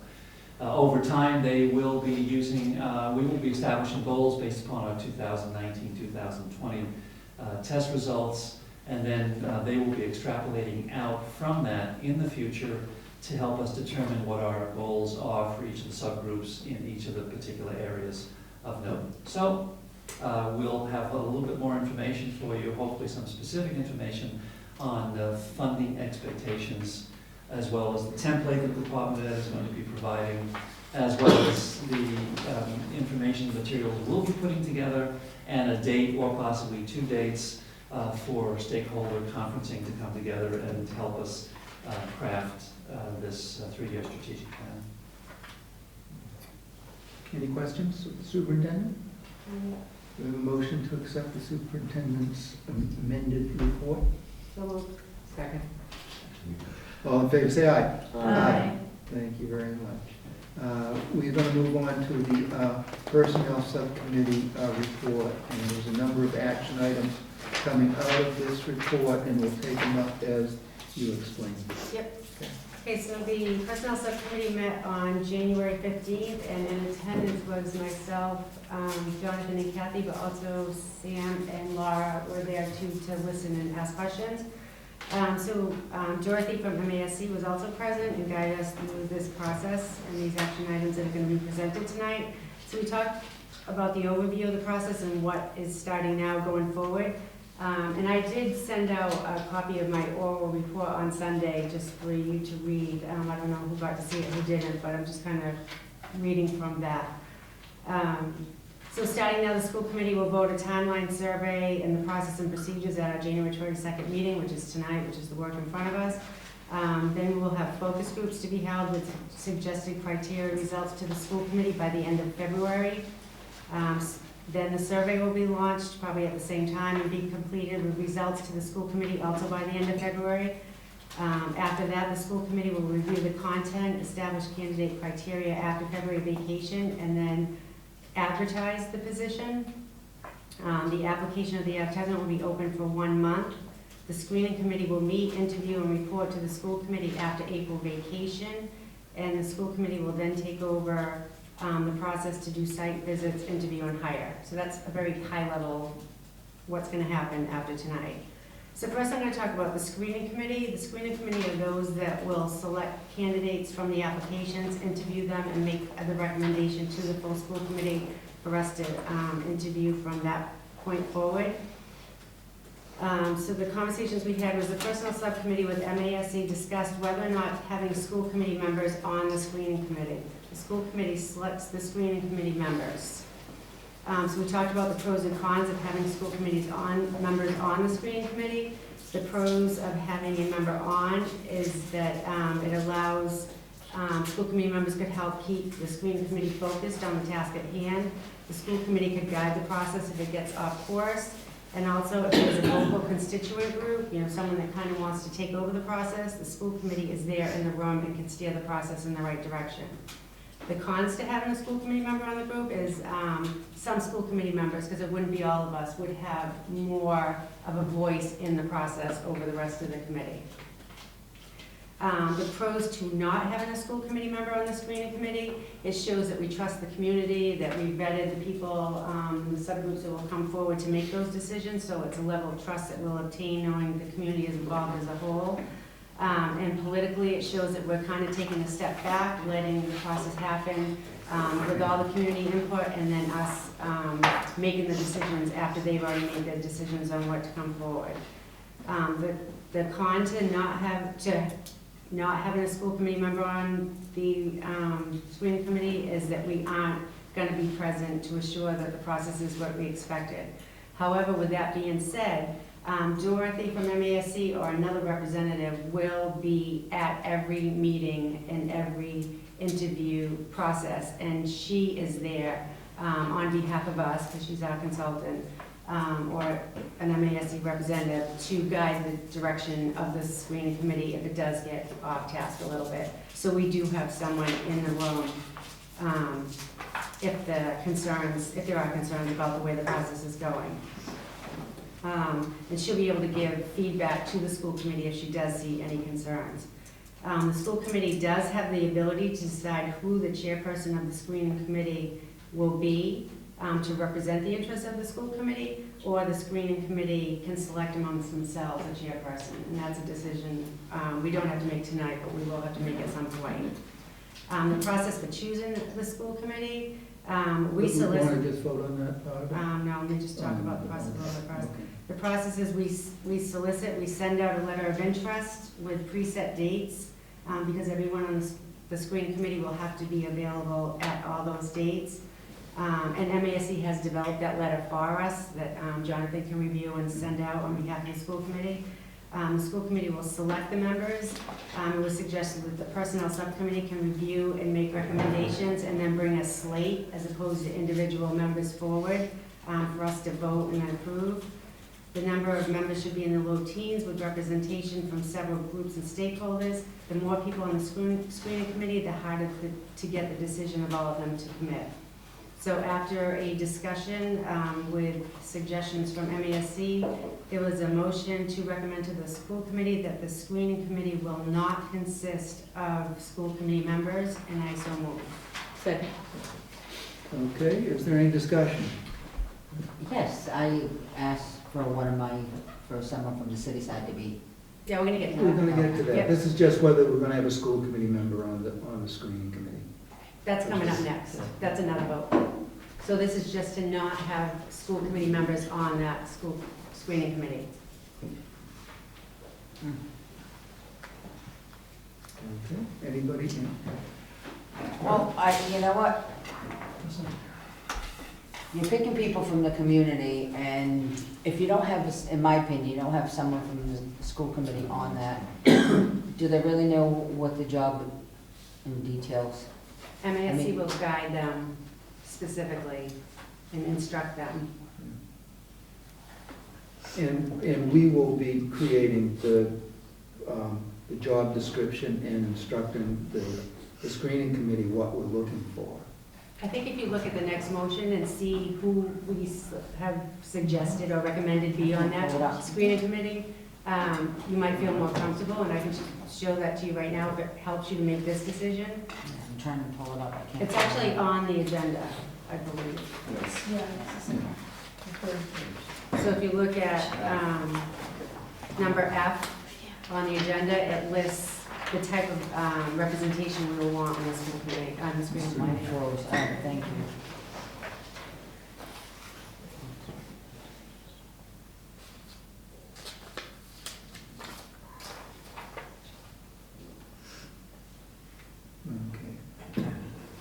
Okay, so the motion right now is to not have, include school committee members on the screening committee. And is there any further discussion? All in favor say aye. Aye. Opposed? It's unanimous. Next. So like I just said, MASC recommends that the group not be larger than 14 members. The screening committee and MASC will see all applications and decide who to interview. MASC will orient the screening committee to discuss applications and what will make a great superintendent. MASC will reveal if any candidates have any concerns from their past employments.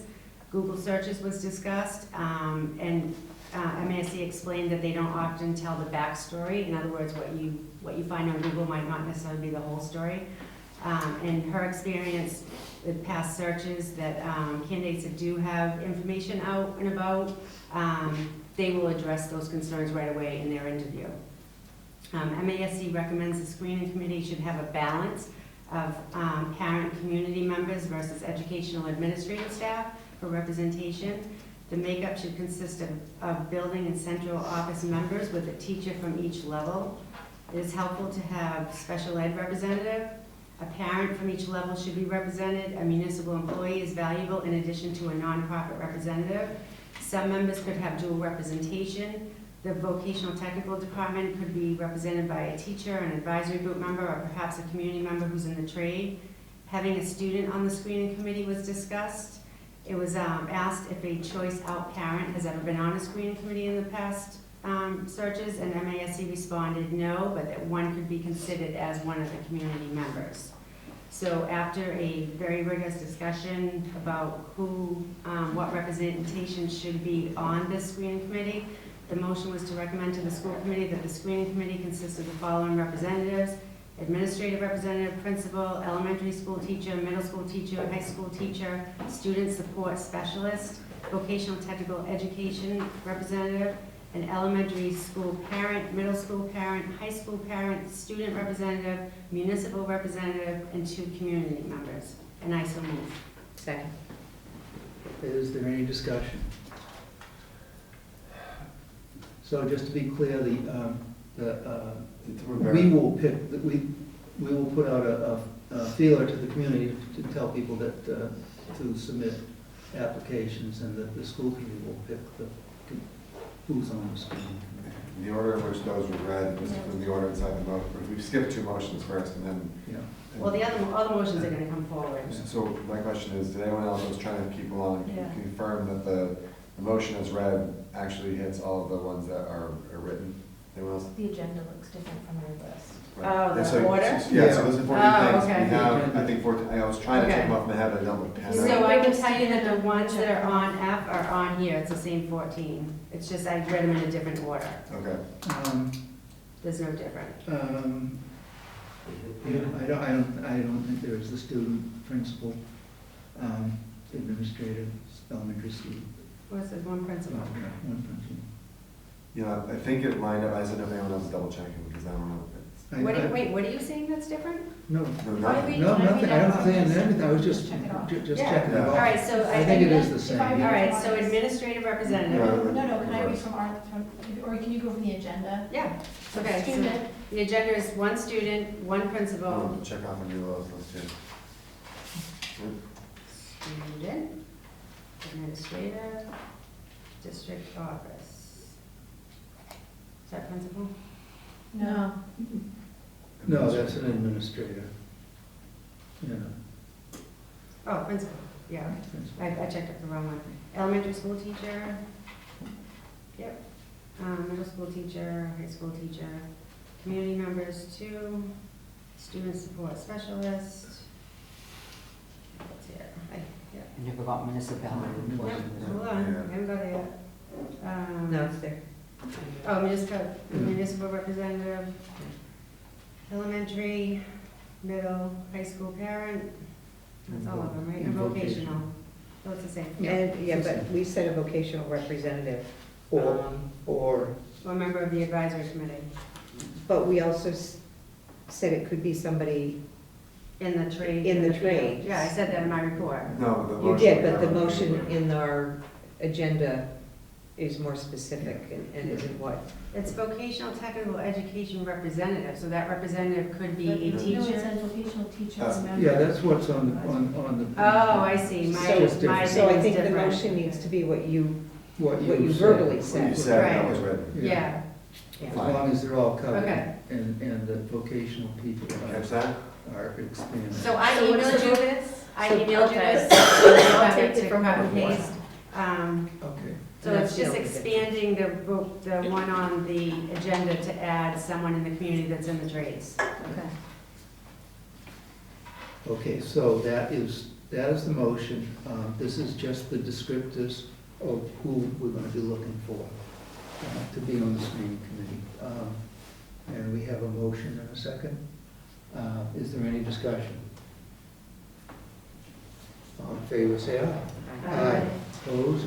It's unanimous. So we then talked about how many candidates to be interviewed by the school committee. In other words, how many candidates are the screening committee gonna put forward as a recommendation to us for us to interview? It is the decision of the school committee on how many candidates to be interviewed by the school committee. MASC recommends 3 to 5 candidates come forward from the screening committee and states that that is the standard practice in MASC searches. More than 5 could be too big of a pool to complete site visits. In addition, if there is a lot of candidates, some candidates may leave the application process knowing their odds are not in their favor and knowing the candidates' names might become public once they do come to the school committee hiring phase, so they may not want that to happen if there's too many candidates. The screening committee with MASC will review the typical 20 to 30 applications that they receive. The majority will likely come from local and Massachusetts statewide.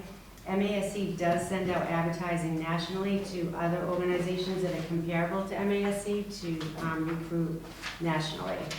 The screening committee reviews the application packages and decides who to interview. There are universal questions for all candidates. The school committee determines the criteria for scoring the interview questions. The school committee will determine the criteria after the survey results have been obtained and after the focus groups have been held. The screening committee will be charged to look at candidates through the lens of the school committee to get the type of candidate we want them to bring forward. Does anyone have any questions on that process? So there was a motion to recommend to the school committee to have 3 to 5 candidates come forward to the school committee, and I so move. Second. Discussion? Sorry. No, it's Laura. I I can never see Laura. Okay, seeing none, all in favor say aye. Aye. Opposed? It's unanimous. Okay, the next area topic was focus groups, and that is meeting with, out in the community, where MASC will go out and meet with different people to have discussions about criteria and what they want to see in our next superintendent. So MASC recommended 4 areas of stakeholders. Those were teachers, parents, community members, and school administrative staff. It's important to have each school represented, elementary, middle, and high schools. They will hold focus groups for each group separate. More than one focus group could be held in a day. We will put out a letter to solicit interest to attend these groups.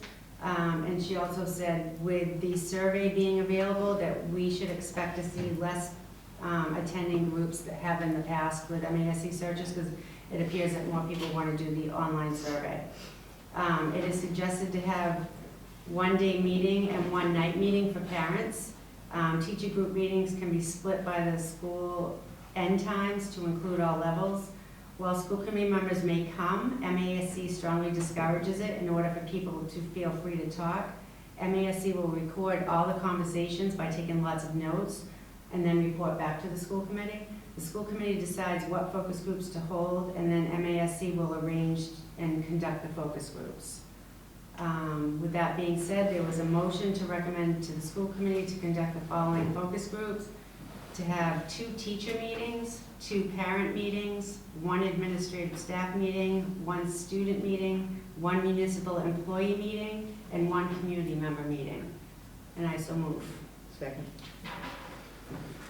Discussion. All in favor say aye. Aye. Opposed? It's unanimous. So we're going to talk about a few more topics before we get to the next motion, because the last motion is really important.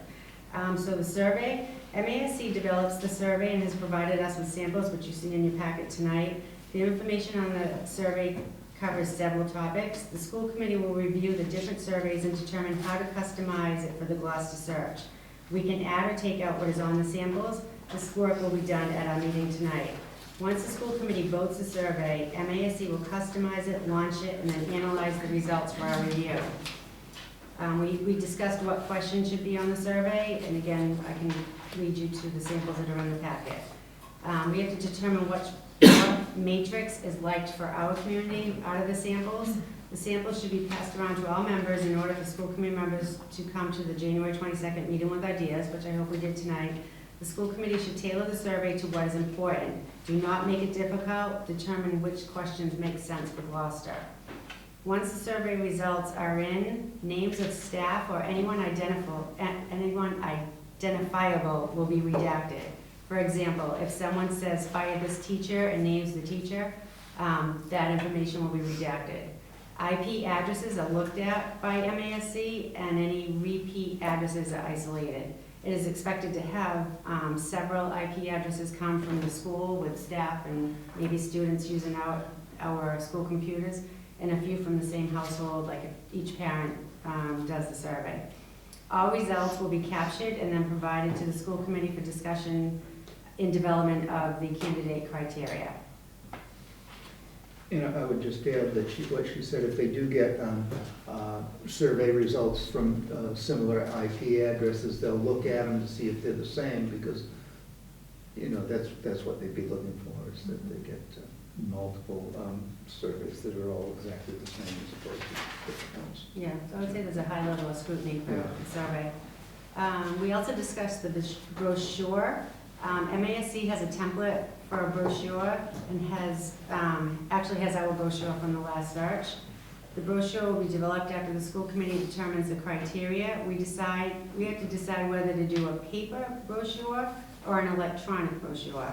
MASC stated fewer school districts are using the paper, and we had a discussion about updating the format for the electronic version since more communities are using that version. The brochure should be completed by the February 26th meeting in order to advertise. In other words, we'll be voting that on February 26th. MASC will work with the district to obtain information. The survey will include the history of Gloucester and indicate why one would want to work and be located in Gloucester. There was discussion that there's a Gloucester Educational Foundation video available that could be linked to the electronic brochure. That way the community can see that, or the candidate and the community if they want to look at the application. Job description. The job description that we currently have requires updating. Once a candidate criteria has been established, the school committee will update the job description prior to advertising. Timeline. This is one of our final motions, and this is an important one. The timeline was discussed with MASC and recommends that it gets approved as soon as possible, because if you look at the timeline, it dictates the process. Many dates on the timeline do not involve school committee members, as the school committee involvement does not occur until the candidates come forward. So in other words, if you look at the timeline and see a date and it conflicts with something we have going on, it may not matter if it does not involve school committee. Final candidates will have site visits on the day of their interview. There may be more than one interview per day, depending on how many final candidates come forward to the school committee. School committee interviews will happen within a few days. All school committee members must attend all interviews to vote a candidate. A vote is usually taken after the last interview. However, if the committee is not ready to decide after the last interview, a vote within a few days is suggested as the memories are still fresh. So with that being said, there was a motion to recommend to the school committee that the timeline as discussed and presented as follows, and the timeline is in your packet. Can I ask a question? Yep. So just a question on the timeline. Mm-hmm. Looking into April, does the school committee visit the finalist districts before interviewing the finalists? The day, so we visit them and then they visit us. So it's not just visiting the district, it's visiting them in their district? Yep. So it's an interview of some? You just go, my experience is this. I can speak to Or you that. can- they asked the candidate to arrange for groups of people to meet with representatives from the school committee, usually the school committee members. Kathy, was Roger King to go to her that time? Yeah. So the principal's responsible from 8:30 to 9. This group comes in from 9 to 9:30, and of course it runs longer than it should, and so on and so forth. But then you get a cross-section of different stakeholders in that particular community and their relationship to that superintendent. Usually what happens is the superintendent will ask, in their community, will ask people to come in and speak on their behalf and get to know so that they can recommend the person. Is the experience I've had. You're meeting people that they select, that they want you to talk to, that know a lot about them or can give them good information. So, okay, so I just didn't know that you did that before. Yeah. Superintendent does all the preliminary work. Your work is when you show up to listen. Yeah.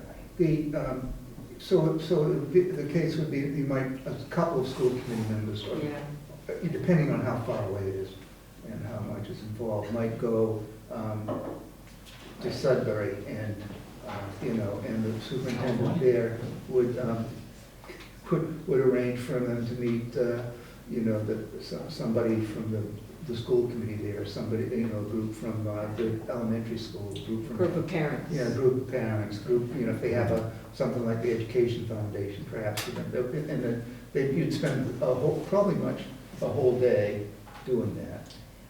And so obviously by this point, whoever these candidates are, it's totally public and their communities know it. Yeah. Okay.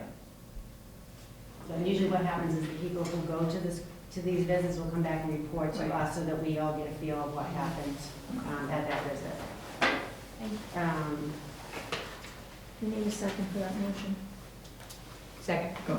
So I just wanted to point out a few things. So I just want you to note the February 12th meeting is our next meeting. And if you notice on this agenda, you'll see that February 3rd to the 14th is when we'll be doing the focus groups and the online survey. So the next time we meet, this is already going to be happening by February 28th.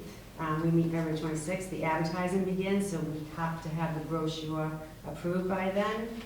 So we'll have to bring that forward to the February 26th meeting for approval, 2 days prior to the advertising. And with that being said, this is a agenda or a timeline that we're presenting. If we deviate away from it, it's okay. We just have to work with it, but just know that any pause we take in between the steps just pushes off the hiring process. And keep in mind that we do have to negotiate a contract before they start, and that often takes up time too. So this isn't, even though it's it's not set in stone, but it's the recommendation.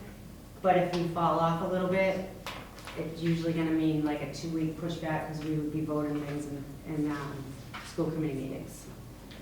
But there is a little bit of wiggle room, she said. Any further, we've got a motion? On the timeline. On the timeline, is there any further discussion? All in favor, say aye. Aye. Opposed? It's unanimous.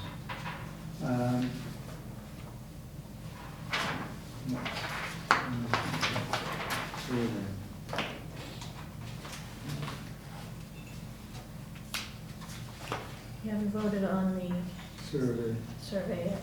Yeah. This is the hard one.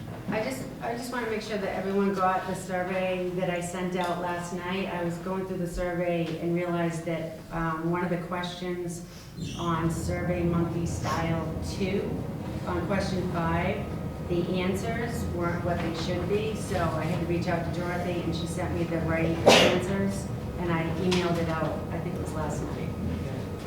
Would you read that question? Yep, so question 5 was, below is a list of positions that superintendent candidates may have held in the past. Which prior positions do you think would prove most valuable for the next superintendent of the Gloucester Public Schools to possess? And the answers were superintendent in another school district, assistant superintendent, human resource director, finance director / business manager, building principal, teacher, curriculum specialist, special education director, leadership position outside of education, or prior experience, doesn't matter as long as the candidate has the right skill set. And I can give you this if you want to look No, I at it. have another different, Okay. I have both somewhere, but okay, thank you. So that is the only change. It's on the second. What? It's on the second. It's on, I think it was the third one, but I'm not sure how it came out in the packet. Packet was North Shore Tech, then it was Methuen. So it's the third one. It's the one that has all the, Matrix? yeah. Okay.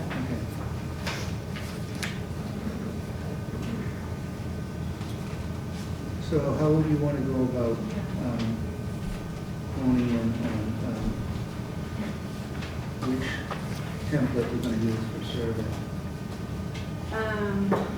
Well, it looks to me like there's pretty much two styles of surveys, even though there's three. Two of them are very similar. One is very simple, and one has an ability to put a little bit more detail into your thought process. So I think we start probably by deciding, do we want to go with simple? Because most people will gravitate to a simple survey and don't feel any, or sometimes often fill out a simpler survey, or do we want more detail and go for the second type of? You need to throw a motion up to get a discussion. We could have a Yeah, discussion. well, so there are three options here, three templates. And I think you just classified the first two as being simple. Right? Well, Similar but not similar. so I'm just trying to figure out how to do a motion. Do a motion. So I'll make it easy. I would move that we remove from consideration the third style, the third example. This one? You mean this one? Yes. Oh, I'm going to second it for discussion. can you be more? The survey might be survey This one that looks to like style this. two. Not the North Shore Tech, not the Methuen, the third one has no school names in It it. has a graph. Yeah, it's a template. So, Okay, so I think discussion. behind this, one, just from a standpoint of brevity of a survey, giving you more likely that you're going to finish a survey rather than someone starts it, clicks through a few things, you know, I'm done, I'm not going to finish this. But more importantly, a lot of these, if you look at the traits they're asking you to rate as critically important, above average, I'm concerned that most of these are very, very important, and you're going to find a lot of the left two columns just pegged with critical or very important. And so when you have the questions, like in the other styles, I'd phrase it, pick the 5. It's not saying, hey, you know, it's not saying that the other ones aren't important. You have to really go, okay, I think 10 of these are important, but the 5 most important, what really are the 5 most important to me? And I would think that would get you a better idea as to what really was, again, to use the thirds word, what really was critically important, because you find this thing keeps showing up when people are forced to narrow it down to just 5 things in each of those questions. And that's why those are the 2 reasons why I looked at the third one and said, I don't know that you get as much useful data out of this, and I don't know that you get as many people finishing it as you do on a shorter one. So I'm happy to hear other opinions. I'd like to speak to that a little bit, only because we did that in the Essex Tech one. When I saw this, as much as I like the style, and I'm not saying that I'm agreeing with the motion, I'm just having a discussion, that was my first thought when I was reading them all. I'm like, these are all critical. We want them, I mean, I would say that I would check off critically important to all of them, so what did we learn? However, when you look at the Essex Tech one, it says select 5, so it was able to capture what was most important to different people, and to me, that gave you a lot more information. And if anyone needs to see what comes back at us, I have a sample of what it looks like when we get the results. It tells you the answers that you want. You know, it will tell you what each person that filled out the survey, what they checked off. So you get to know what we have to come up with a criteria. How do we come up with a criteria knowing that most people are going to say this is, they're all critically important? Or can we develop criteria by knowing out of all of these, this is the most important to the most people?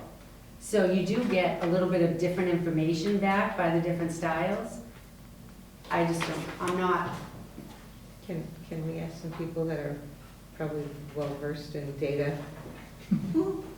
information that might have a thought on format? in that content, in terms of usefulness? The 5 versus the checking all.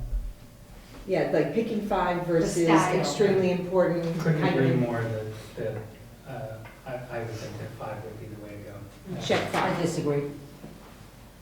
I thought, didn't Dorothy say something about this? I thought she said that while this gives you more data, you don't want to make it too complicated. Right. Right, wasn't Yeah. that what she said? Well, she did say that that is one of the obstacles, I guess, with this one. So this, you think this is not, this is one you think doesn't work as well? I think one where, I agree that most of those things people will consider important. So what will we get from that?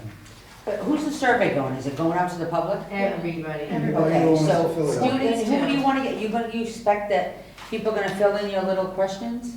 They're going to take time to fill in your questions? Or like collective bargaining where people might not even know what the hell that is? So I can tell you, I have 400 answers from the one we did, that people do fill it out if it's simple and easy. Yeah, exactly. I like Students- number 3. I'm sorry. students are All gonna the be filling surveys it that out. we're doing, everything else, people Wait, will this sit is- down and say, yes, that is important to me. That's not important to me. People right now who want to know about, and they all want participation in the superintendent, that they all been calling, they all been texting, they all been whatever, and you've all said it all over social media, they want an input. And when you're having just a teacher, only 2 from the public, this is where you're gonna get the public's input. This is gonna be the most crucial thing where the public can say, I had a say. Wait, can I just ask you, what is the difference in what you just said between this style and this style? They asked the same questions, I compared them.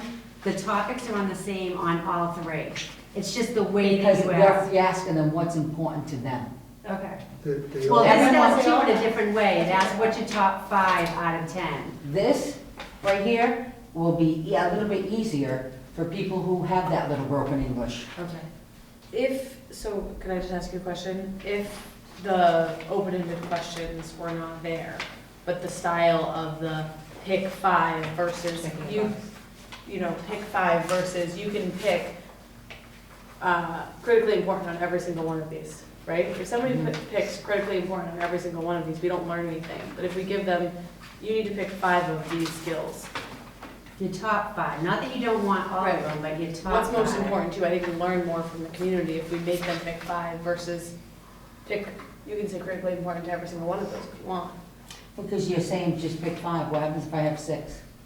There's another. Yeah, you gotta pick which one is your most, the top 5, that's Right, exactly That's the right. whole idea. I can name 10 things that the superintendent should have, we say, Right. well, what of those 10 that you really think are important, what 5 are most important? I have to really think hard, and the answer you get out of me is gonna be, So another thing we could do, I'm sure it won't be difficult because we can modify this a little bit because the MESC puts the questions. We can say of all these topics, number them in the order you think is important. That way you're not checking 5, you can get 1 through however many a That'd be year. better. But it's a little bit more work, but at least you'll know where people How many stand. surveys have you done? How many over the years? And what was easier for you? I just had someone who did a survey with the kids. Did you ask them what their style was?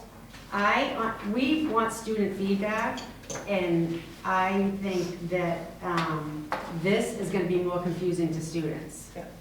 I think this is gonna, The the one, the matrix ad. one. I think this is gonna be not more confusing, but it's gonna look like more work to the parent that has 10 minutes to fill it out but wants to fill it out. Because then you're gonna start thinking, okay, it's important, but how important is it? What's the difference between above average importance and critically important? That's a subjective response. Do we really need to know that little bit of difference? Is that gonna be a good answer? Okay, I'm gonna Or- move the vote on this because the motion before us is that we eliminate the number 3. That's the motion, and it's been seconded. Is there anybody? And I would say to show the people what you didn't do. Thank you. And I'll ask my own people and ask them to do it for me, so I'll know when I put it in the We city might be able to employee. modify another one if All we right, go in we that haven't got, direction. we're just eliminating I don't know where 1 we're out of going. 3. Okay, we can still modify, it's not gonna just use one of these per se, I don't think. It'll be modified in some way. So, all in favor of eliminating the third option, say aye. No. All opposed? Nay. All right, it carries 6 to 1. Now we're down to the two simpler options. And Put on Facebook. they're relatively the same, aren't they? Wait, we're not done yet. I know. No, I'm talking to her. Sorry, you're not getting enough information. It's already isolated, the way you already have the We people on can the fix family. that, we can fix There are it. more teachers We can fix it. than Let's go. anyone else in the community. You have 2 parents. 2 parents. What are we talking about? Wait, No, no, no. yeah, I don't think We're you're talking understanding about the correctly. survey. Elementary, middle, and high. There's three We're parents. talking about the survey. The style of the survey, only the style. I'm already getting backlash when Wait, you only let us have the finish, other one. let us finish this. Well, You'll all see. right. Let us finish. I'd like to know when you have these meetings, if someone could advance ahead of time, way ahead of time, and work around my schedule too, so I can come. Because even though I'm not part of your subcommittee, you all want me here, but you never invite me to your subcommittees and what's going on. Input, I wouldn't be arguing on TV with you. Wait, let's discuss All right, your let's go ahead. concerns in the next one. I want to hear what my Okay. people want to say, because I hear it. So let's put that in All a right. different format. Let's figure it out. Exactly. Let's figure it out.